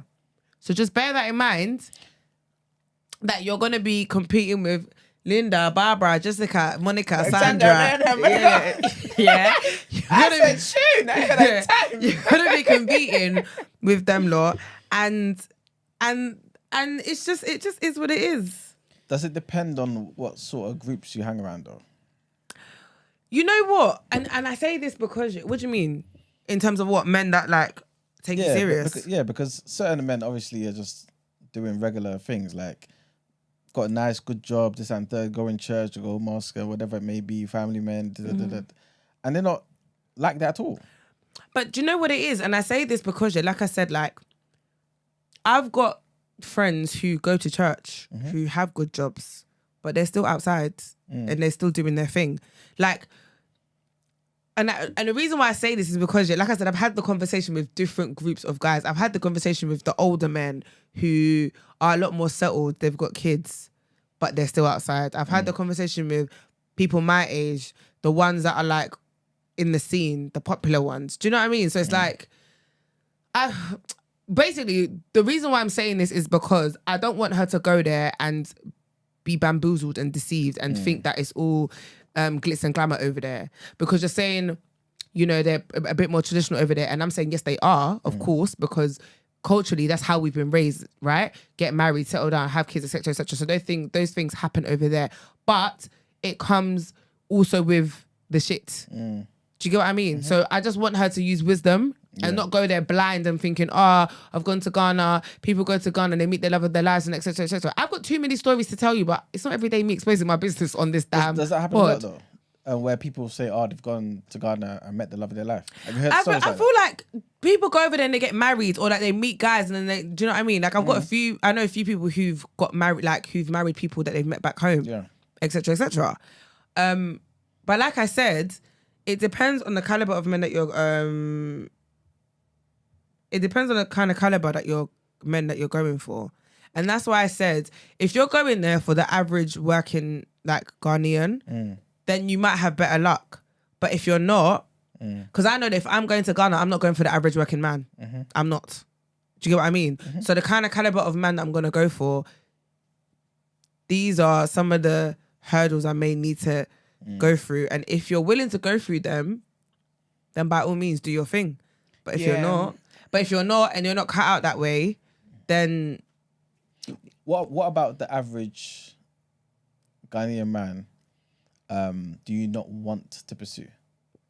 What do you Hypothetically, mean? if it was you that was going back home, Yeah. or if it was this girl, this woman here going back home, Why would I not want the? Yeah. Because I know the lifestyle that I want to live. I know the lifestyle that I'm able to provide for myself, and I know my standard of living. And this isn't throwing shade. No, it's just it is what it is. I know the kind of things I'd want to be able to do, the kind of things I'd want access to in my relationship. It's like dating over here. You're gonna date certain types of people based on what you're on. Do you get what I mean? So because of that, I'm not gonna go. I know that I'm not going to go for the average.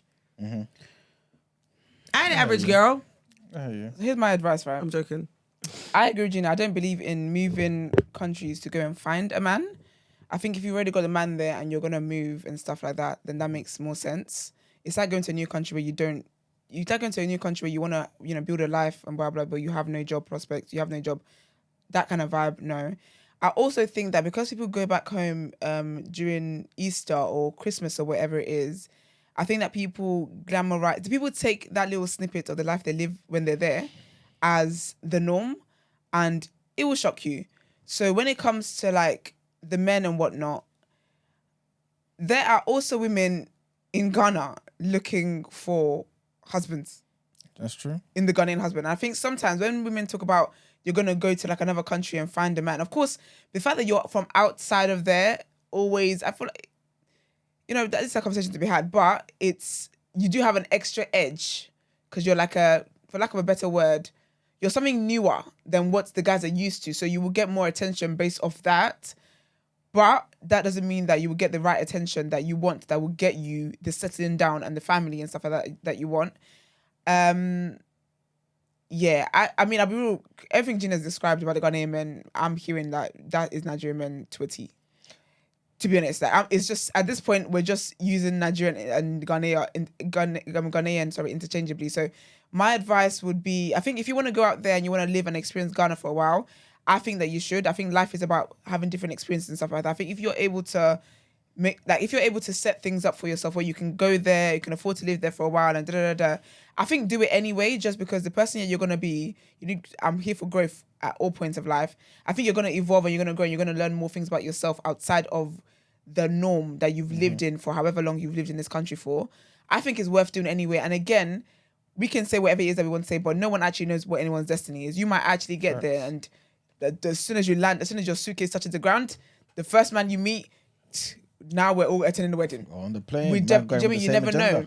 But I think as well, though, you need to limit, like, don't place that as your expectation. I think go there with a mind to want to experience Ghana and live there, rather than going to find a man. Because if you do not find a man, because that's not what life has planned for you, you will look at that as a failed trip. When really, if you open your mind to just go and experience something different, you will gain. There's so much more you can gain. The grass is greener wherever it is that you water it. So if you decide to go to Ghana and experience the Ghanaian grass, and you decide to water it there, you might not find a man, but you might come back with more stuff. If you even decide to come back, do you get me? So I think if it's something that you want to do, I think it's worth experiencing. I just don't want you to set out on a mission to find a man. But obviously, when you go there as well, because you know what you want, you will be automatically be open to dating. Do you get me? You're open to talking to the men and wherever else, but just don't let that be the only thing that you're going for, because then if you do not get that which you want, you will see that as a waste of your time. But really and truly, I actually don't feel like going to Ghana will be a waste of your time. I have a feeling like going there will actually be good for you in many more ways than what you currently are seeking. If that makes sense? I agree, because I didn't go there for a man. I didn't come back with a man, but I came back with a lot more. Do you know what I mean? Like, it was such an amazing experience for me, and I would recommend it to anybody. Do you know the thing is, I agree with what you're both saying here, but I feel like, obviously, I'm a man talking here, so obviously... You're a married man. You're speaking from privilege. Yeah. You don't know what's going on in the streets. Exactly. But going through it. That may be true. But I'm more so like kind of just thinking about the fact she's saying she's 36 years old, and she's basically seems to be done with the UK dating thing, right? And also thinking, I want to obviously settle down and get married ASAP, right? If she goes over there more so just for the experience, could that potentially be a waste of time rather than going there with the intention of finding someone? No, but I'm not saying, no, but I said because because that's what she wants. Yeah. That intention is going to be there regardless. Automatic. Okay. I'm just saying, don't let that be your only focus. Like, gain more from the trip. So right now on her list of why I'm going to go to Ghana, it's because I want to find a man. I want to find a man. Yeah. I'm saying add more reasons to that list. Do you know what I mean? So don't let finding a man be your sole purpose. Because if she goes there, say that's her sole purpose, what that could do for you career-wise, what that could do for you investment-wise, what that could do for you even as a person is going to be blocked out because your tunnel vision is just man. Do you get me? But if you open it to just, I'm going to Ghana to experience different areas of life in Ghana, you might come up with you might have a new career, new man, new this, new that, new business idea, do you know what I mean? So just open your mind up to more. But also though, when it comes to women and like our ages and wanting to search for men and stuff like that, personally, it's something that I'm very comfortable with, because I think when you make that your sole focus, when you make your age, like I'm 36, and you start to convince yourself that you're running out of time and stuff, that's how you end up in stupid marriages you have no business ending up in, because you start to settle down with people that if you don't have this nagging in your ear, ordinarily you would never make that decision. And God forbid if a few years time you divorce and then you're looking back and thinking, how the hell, why did I end up in that situation? I'm not for the age pressure for men or women. I think age pressure is really is killing society, it's killing people. That is why it's killing people, really and truly. But I think at the same time, don't go to a country. I would never ever advise anybody to go to a country to find a person that you don't know, that you don't have. If she said the man was already there and she's thinking about moving or not, I would be like, okay, this is what you want, move. But going to a whole other country solely for that, ma'am, add other things that you're going there for as well. And you know what it is with me as well, yeah? I don't, which is what I said first, yeah? I don't believe in me having to go and look and find a man. Like, I don't want that to be my story or my ministry. And I feel like when you place too much emphasis on that, yeah, if it doesn't work or it doesn't happen, the effects are a lot more damaging personally. So that's why I'm not encouraging that mindset, if that makes sense. So it's different if you go abroad, you move abroad for work, for career purposes, and in the process you meet someone. Like, do you know what I mean? Then even if you didn't go there for that. You went there for work and for career purposes. So it's like, I'd rather her do that. I'm only saying that just because she's made it clear that she wants to go over there, right? Because she's fed up of dating over here. And again, I'm not telling her not to go. I'm just saying use wisdom when you go, because the way you're talking, if not, you'll be chopping breakfast because it's like naivety. Do you get what I mean? Yeah, it's like I feel like because you really want to meet this person in Ghana. it feels like you're going to be naive. it. Now you're romanticizing how this goes, and that's why I had to bring up the whole people going there for Dirty December or going there for Easter and thinking that this is. I've known people that have straight up moved to Ghana, Nigeria, based on the fact that when they go there in December and Easter and stuff, they have a great time. But the people that are there, it's a different life when you live somewhere. But I think I just would never be for, because I'm not for the desperation of not saying you're desperate, but I'm not for society making women feel as though a man is what you need to make, like relationships is what you need to make your life complete. And I have the same energy. I know some of you are gonna start getting your thongs all mashed up. But I have the same energy even with men. If this was a guy saying that he's going solely to find a woman, I'll be giving you the same advice. Don't go somewhere solely for something that you can't control. Love is not something that you can control. The results will vary. Do you get what I mean? So that's what I'm saying. Add more things onto your list, and so that you're not left extremely disappointed if it doesn't work out. Because it could. We don't know what we don't know. It could work out. It could not work out. But for someone who's going there solely for a man, if it doesn't work out, that might be what breaks the camel's back, and that's not going to be good. Do you know, is like I agree with you. I think you've made a very good point about adding more things to the list. The only thing I would say is if you're going to go there and at the top of your list being finding a man, which I don't think is anything wrong with at all. Like, assuming obviously you started looking to be in a relationship at 18, you've been here for 18 years and not found nobody, right? I don't think there's anything wrong with you leaving this place, because obviously it's a desert. You know what I'm saying? Like, go to that fertile land, you know what I'm saying? Like, potentially. You know what I mean? But I think what you guys are saying about adding more things to the list is a beautiful idea as well. So that it's not like a so-and-so. But at the same time, maybe it's me talking from privilege, whatever it may be. But at the same time, I think if you're going to go there, be hopeful. Don't plan to fail almost or create too much of a safety net. Maybe go in there for 3 to 6 months. Maybe just seeing how things are, you know what I mean? What's a safety net? Basically saying that, you know what, if I don't get this, then at least I got something else. But don't you think that's, okay, you call that safety net, but don't you think that's realistic? Again, remember, I've said this on the show before, I feel like whatever you believe, you're right. So if you feel like that's realistic for you, then you're probably right. It's probably best to create that. But if you're the type of person who feels like, I don't believe in a plan B, then I think it's probably best to just have a plan A. You know what I mean? I think everyone's different and they need to go with what they genuinely believe. You know what I mean? So that's what I would say to her. You know what I mean? In my opinion, anyway. So you think her main focus when she goes, it should be going to find a man? And she's written in? Yeah, because I think she wants that. You know what I mean? Like, really wants it. And I don't think it's necessarily society's pressures. I think it's just her maybe looking for a certain amount of time, being like, I want to settle down. I don't want to be out here just doing nonsense. I want to build. I want to have kids. You know what I'm saying? Like, that doesn't have to be a result of what of society's pressures. It's just what you want. I may have wanted since you was a kid. You know what I mean? So her wanted to go over there. Daniel says that's a word, boy. If you move from a place of desperation, you act desperate, not sexy, just saying. Dead ass. Yeah, but is it desperate though? That's the thing. Because what I'm saying there, sorry, Gina, is that I hear you. Gina's given us a detailed review on Ghanaian men, even drawn on the people's experiences that she knows personally and stuff like that. Yeah. And again, that's not saying that's everybody's story. Of course, Gina herself will say that's not everybody's story. Yeah, of course. However, though, to pick up your entire life for the sole purpose of finding a man, the advice is that don't let that be the only thing you're going for. Like, make plans to have a job while you're out there. Make plans to do wish for other things. So then counteracting that and saying that she shouldn't have a safety net. I don't see how you can't see that that's not having a safety net. That's just being realistic. That's just moving with sense. Yeah, that's what I'm trying to say. I think it depends on the person, because again, anybody should be there. If I say to you I'm going to Nigeria now, and I don't have a job, but I'm going there solely because my dream has always been to work in Nigeria.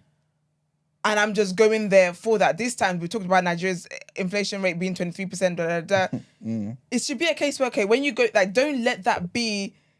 Obviously, do your research first. Make other plans so that when you do go there, you can live a life that's good. You're making sense. But going there, advising somebody to go to Ghana with the only thing on their to-do list being a man, something that you cannot vouch for, that you cannot control, like that's wild to me. No, but you remember, and when also, she's saying you're this, speaking though, from a place of privilege, by the way. Extreme privilege. Because number one, you're a man, so you can actually go there to find, like, do you get what I mean? And You choose, can yeah. go come back there. with 5 You can wives. go there to find, and you can choose.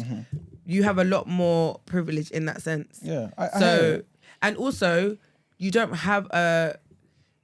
I think A it's, time you clock. I was gonna say there's a biology clock, right? Yeah, because this is what as I'm much as responding to. But you said that you don't think it's society pressure. That is society pressure, because you brought up even her being 36. But it could also just be her. You know what I'm saying? Her wanting to, because she's 36. She would have lived her life a certain, lived life. You don't think there's society pressures for women at a certain age to get married? I'm not saying there's not. I'm just saying it doesn't mean that the entirety is a result of society. It may be because she just genuinely wants to settle down now. Yeah, we need You know to what I'm look at saying? the root of things. Sorry, Gina, you were speaking. I was gonna say, as much as like societal pressures definitely are intertwined with it being something that you want, right? Because 100%. like the other day I went out and I saw like loads of the boys that I like grew up with from ends, and we were just all catching up. And the way these lot were womb watching me was crazy. You doing what? Womb watching. As in, Georgette was so confused. Like, she literally was just like, what's happening here? But it's because crazy. I didn't take it to heart, because it's like, it's the man, the minute, it's But it's banter. wild. But she just was like, you know, are you all right? I was like, that's mine. But it was like, rah, when you're going to have kids, you're taking too long. Like, someone of your class should have kids. Like, you've got all these options. Like, at the stage you're at in your life now, you have so many options. Like, why have you not had a child?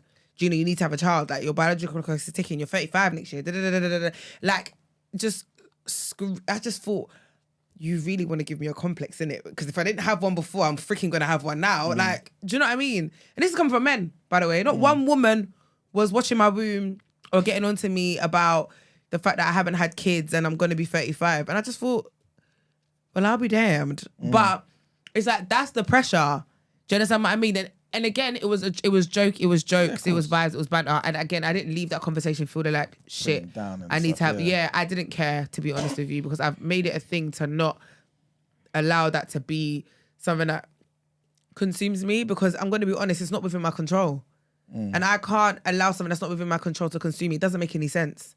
So I just kind of go with the flow. And you can use distractions, and granted, I work extremely hard to compensate for that or whatever. It is what it is. But I'm not going to go and settle and pick a person just because I'm going to be 35 and I need to have kids and I want to get married. Because I do want to have kids and I do want to get married 100%.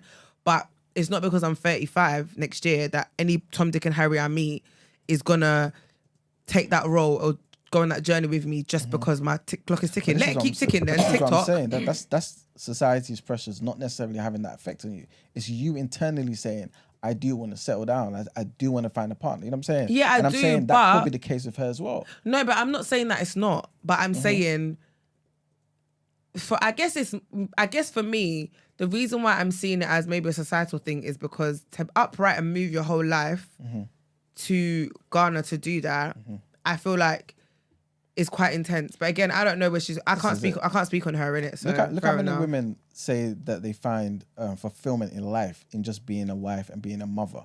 You know what I'm saying? Like, so I can understand if somebody wants to move halfway across the world for that particular thing, if they feel like that's the main thing that's missing in their life. You know what I'm saying?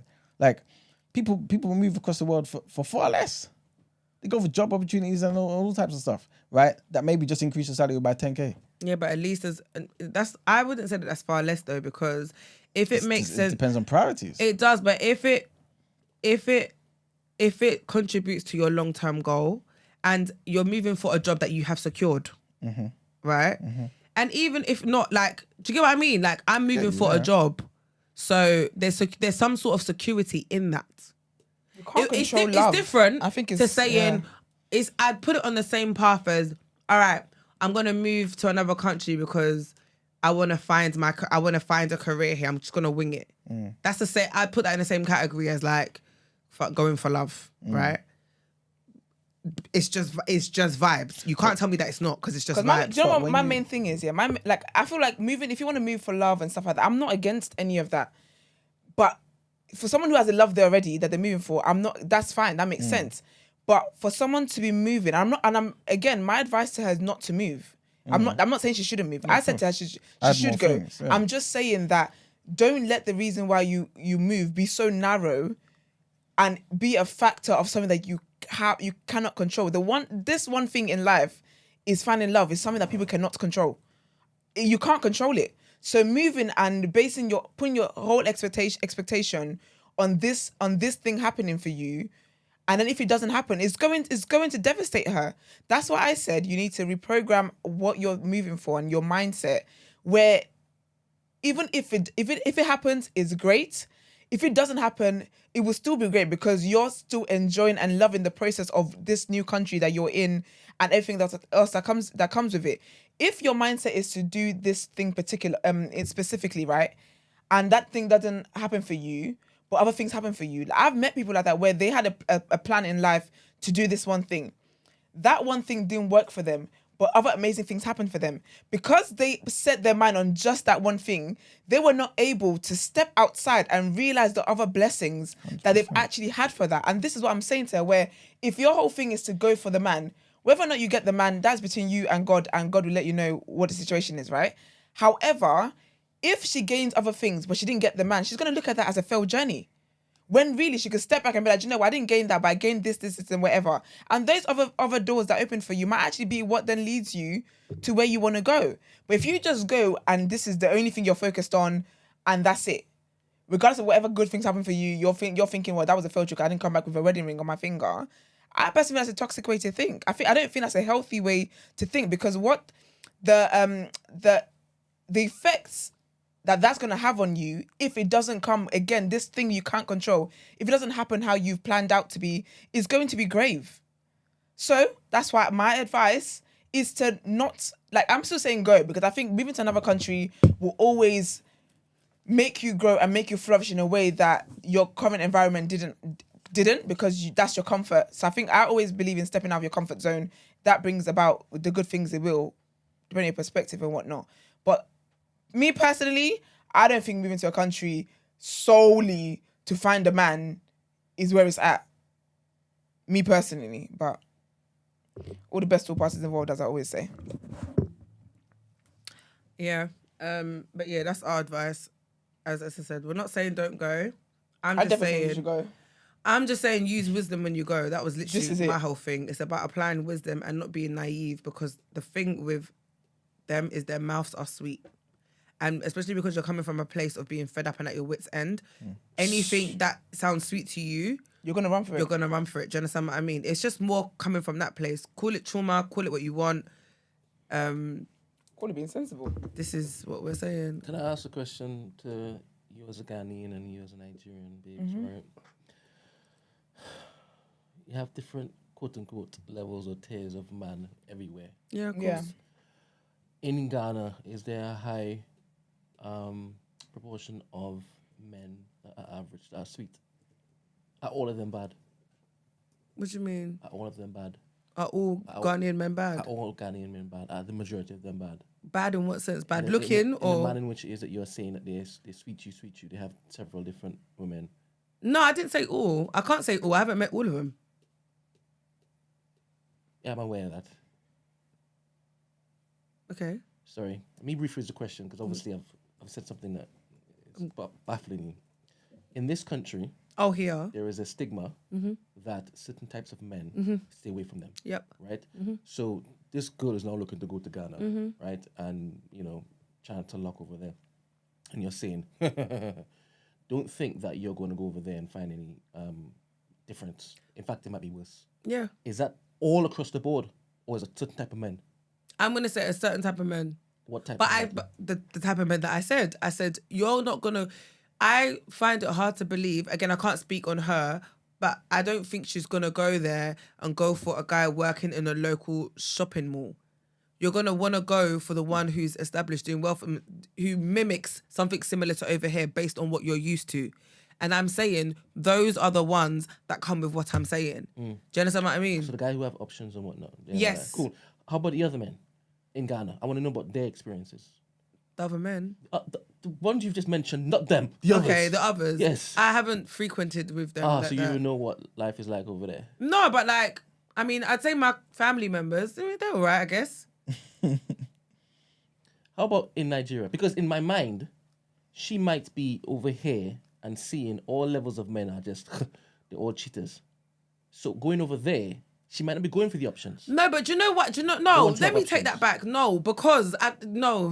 This is why I asked no. a question. Because Do you have knowledge? Because I do, and this is Alright. what I'm saying. Because I can even cast my mind back, yeah, to like me going 2012, like what was how 11 years ago. Do you know what I mean? Talk to me. And going through an experience with an average person, Okay. and I'm just like, How old was he?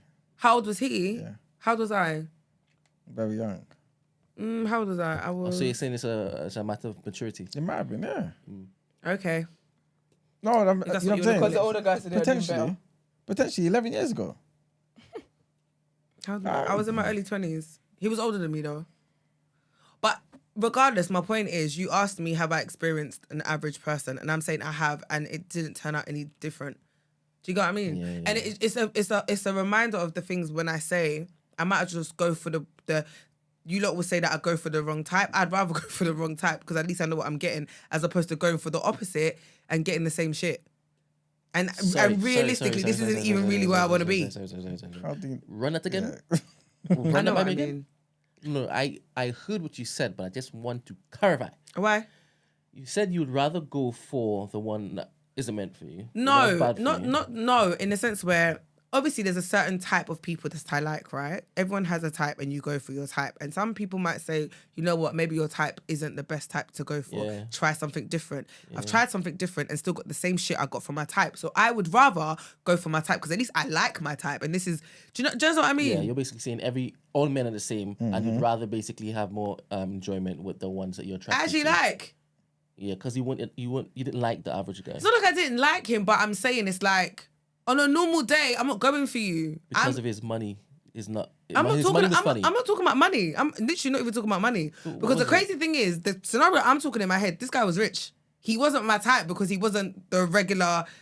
You know what my type is, Brent. You know what I'm talking All about. right, so essentially he wasn't And that was not a on money crud. thing. If He wasn't anything- on crud. Cool. And if But- anything, his money was even longer, and I still ended up in the same. It's so weird because your case is such a unique case. It's not unique, man. What I'm saying is, you just said, because in large parts, I And believe. I said I didn't want to talk about myself on this damn part Let's just today. But use- here we are.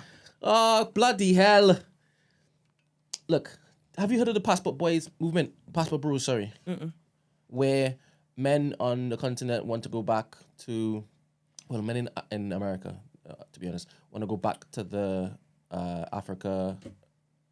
Hello? Sorry, no, but what Ade said, I believe. Everyone's journey is unique. Just wear seatbelts. Like, let's just strap in. Get in, loser. We're going shopping. That's it. That's literally it. Well, go on. Passport bros. The Apparently, Americans going back to. They think that women are more agreeable in places that the Western world hasn't touched. I get. And is that when they say white people go to the Philippines and them places? Like, yeah. Yeah, so it's like an active movement now to go back and find a more agreeable person. Okay. And it's so interesting because I'm not sure if it actually works, because the Western world touches everywhere. Everywhere and everything. I think some of them are even finding out that there's no difference whatsoever leaving those shores. But it's so interesting how you're pushing back on them, Emmanuel, because it sounds as though she knows exactly what it is that she doesn't want, and she's hopeful for what it is that she does want, and she's looking for an answer to, does Ghana have it? Yeah. And I would have thought that she would have thought about and prepared, what is life going to be like? Am I going to have a job over there? Exactly. All of that would have been already ticked exactly off what in I'm her head. thinking, yeah. And the one thing that's missing is, for her, companionship love, and she's curious. She's asking Gina, what is Ghana saying? And Gina's spoken. Ghana is saying shit. No, the thing is, I'm not saying that it is. I'm going to Ghana for someone's wedding. Do you know what I mean? In December, like she's marrying someone from there. She's from here. She found the love of her life. Cool. And that's what I'm saying. I'm not saying that it can't happen. I think you lot are missing what I said. I'm just telling you to apply wisdom. That's it. Don't go there naive. I agree. That's literally it. I heard what you said. Don't go there naive. Go with wisdom. I heard what you said. That's all. And I love. That's what I'm telling you. I love that you also said you wouldn't look to move to a different country for a man. No, There's some women who are completely. They want that. And that's okay. And if that's your ministry and that is your story, that's absolutely fine. It's not mine. And that's why I led with that in the beginning. I said, I personally would not move to another country for a man. Do you get what I mean? To look for a man. However, if you are okay with that, as in that's something that you can live with, then by all means. Because I know with me, if I was to move to another country because of a man and it didn't work out, I wouldn't be able to thingy. I don't know why you keep staring at me. Because you're talking. You wouldn't be able to what? I wouldn't be able to, it's not something that I'd be able to handle. I'd be so livid and pissed off at myself. Oh. Do you see what I'm saying? So that's what I'm saying. If you can stomach it, if you can handle it, do you get what I mean? Mm-hmm. Everyone makes decisions that they can. 9 times out of 10, you make a decision that you know that you are able to handle. My dating choices, I know I can handle it. Esther says already she don't date the type of men that I date because she can't. Do you know what I mean? You all make decisions based on what you know you can handle. So if you can handle moving to another country for a guy and it going either way, then it's cool. I can't, which is why I wouldn't do it. Do you get? Yeah. How about you, Manuel? If you weren't married, would you move to another country in pursuit of a good woman? If the land in which it is that you are leaving has nothing, or you feel it has nothing. Yeah, and it was a priority for me. Yeah, it was a priority for you. Yeah, I would do it. Yeah. Yeah. All right, cool. You All right, let's get into our last headlines.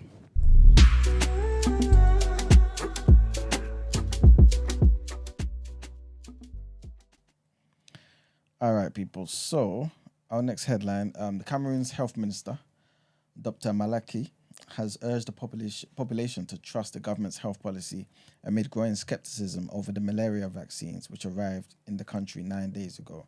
So in a statement on Wednesday, he detailed the benefits of the RTSS vaccine in the fight against malaria, praising the outcome of the testing phase in Ghana, Kenya, and Malawi. So he was speaking out and he said, based on the efficacy of the results obtained, the introduction of this vaccine will make it possible to cover the entire childhood and, depending on the coverage rate, avoid about 2,000 deaths among children under 5 years of age every year. The World Health Organization says that the RTSS vaccine can prevent around 75% of malaria episodes. Cameroon is the first country in Africa to receive this vaccine since the end of the pilot phase. But in a country where vaccine hesitancy is rife, the government has been unable to completely change the minds of many Cameroonians who continue to oppose the arrival of more than 330,000 vaccine doses. Next headline. I'm not too sure if you guys heard about this, yeah? But basically, there was a man, long story short, that was executed in Oklahoma, right? 59 years old, sentenced to death for 2001 double murder. Sorry, trigger warning, guys. Double murder of Robert Jett and James Lynch. Hancock, this is his name, Phillip Hancock, who had claimed the killings were done in self-defense, was pronounced dead at 11:29 a.m. Hancock's execution went ahead Thursday morning after the governor, Kevin Stitt, declined to halt it despite a recommendation by the state's parole board that he receive clemency. CNN reached out to the governor's office for comment. Stitt was not bound by the recommendation of the board, which voted 3-2 in favor of clemency at a hearing early this month. Hancock's attorneys and his advocates, including 2 GOP state legislators, had argued that Robert Jett and James Lynch, in a clear-cut case of self-defense, he had argued that he had killed Robert Jett and James Lynch in a clear-cut case of self-defense, alleging the 2 victims were known outlaws who attacked an unarmed Hancock and tried to force him into a cage at Jett's home in Oklahoma City. In a physical altercation, Hancock managed to get control of Jett's gun and then fatally shot the 2 men.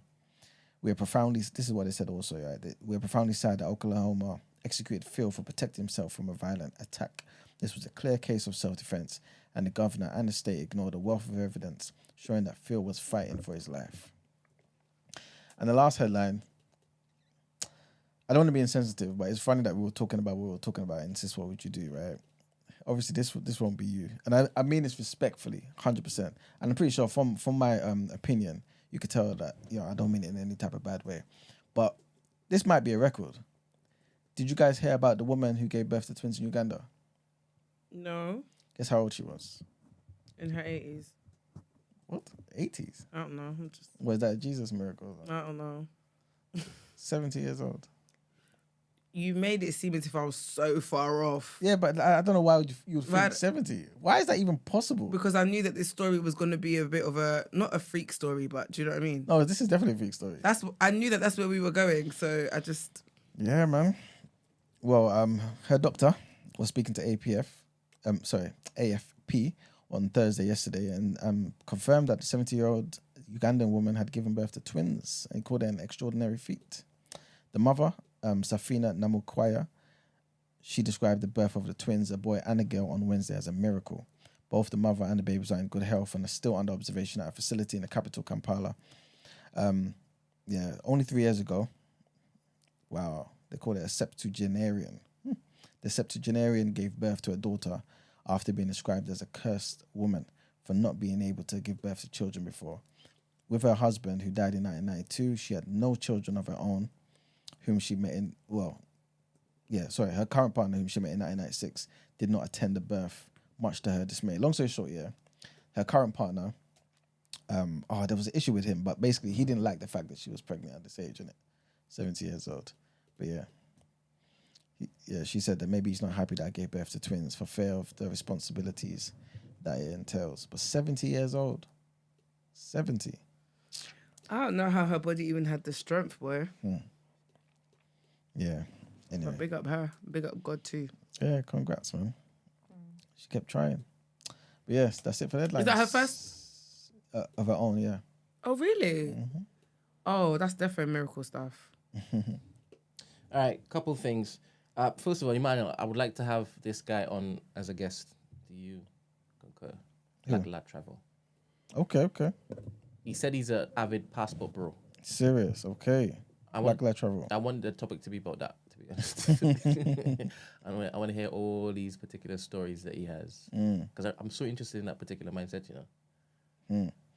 So Yeah, Black Black Travel, Travel. can you send us a message on Instagram, please? We need to arrange for you to come into the studio to have a conversation. Yes. Please.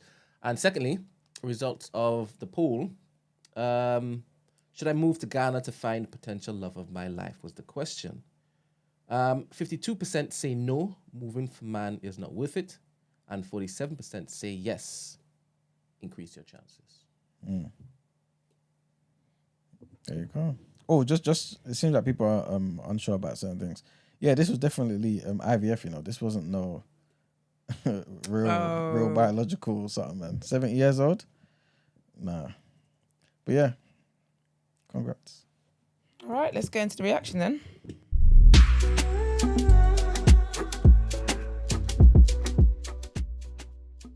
Thoughts ever again. The abuse I received in my DMs, yeah. You got abuse? It was supportive abuse. Nah, it was just bad. like people literally saying, Gina, do you know what's so funny? The other day, yeah, someone sent me a video about something, yeah, and the guy said something wrong, and I was like, look at the way he's saying Bista, he said Bitchester, yeah. He was like, yeah, it's kind of like my bedroom. She was on one podcast chatting football. I was just like, oh my gosh. Like, Lamre called me at 11 p.m. He was like, Gina, I didn't answer the phone. He said, no, I said, I don't watch football. I don't. And you set me up. That's what the worst thing is. You sat there in your chair, and every time I said something and I looked at you for that nod of approval, you know when you look at your parent to just give you that positive reinforcement? You did that to me the whole time. Just to feed me to the wolves. Shh, face your screen.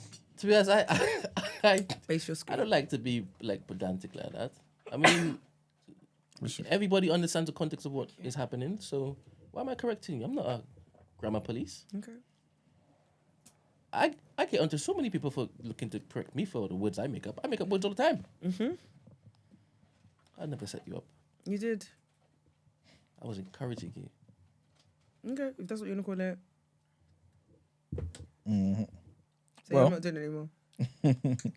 To be fair, I'm only gonna read out a couple of them.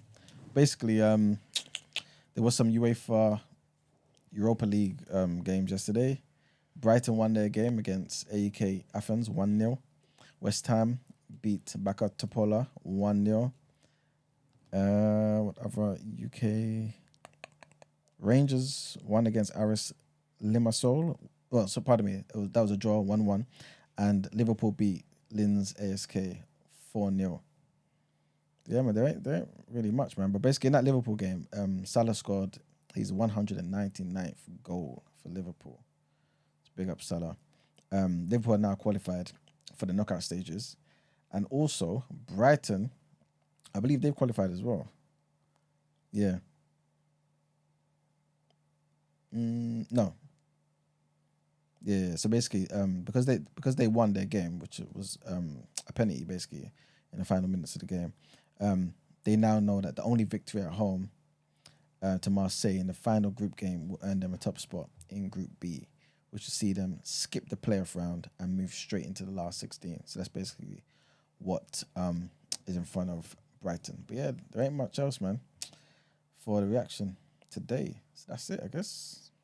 All right, then. Let's get into our outro. Let's call it a day.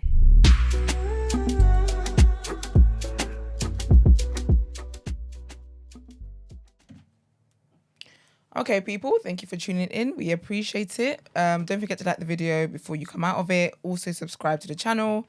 Big up our lovely guest today, Big Manny. Check him out on TikTok. Put your nieces and nephews and cousins and stuff on.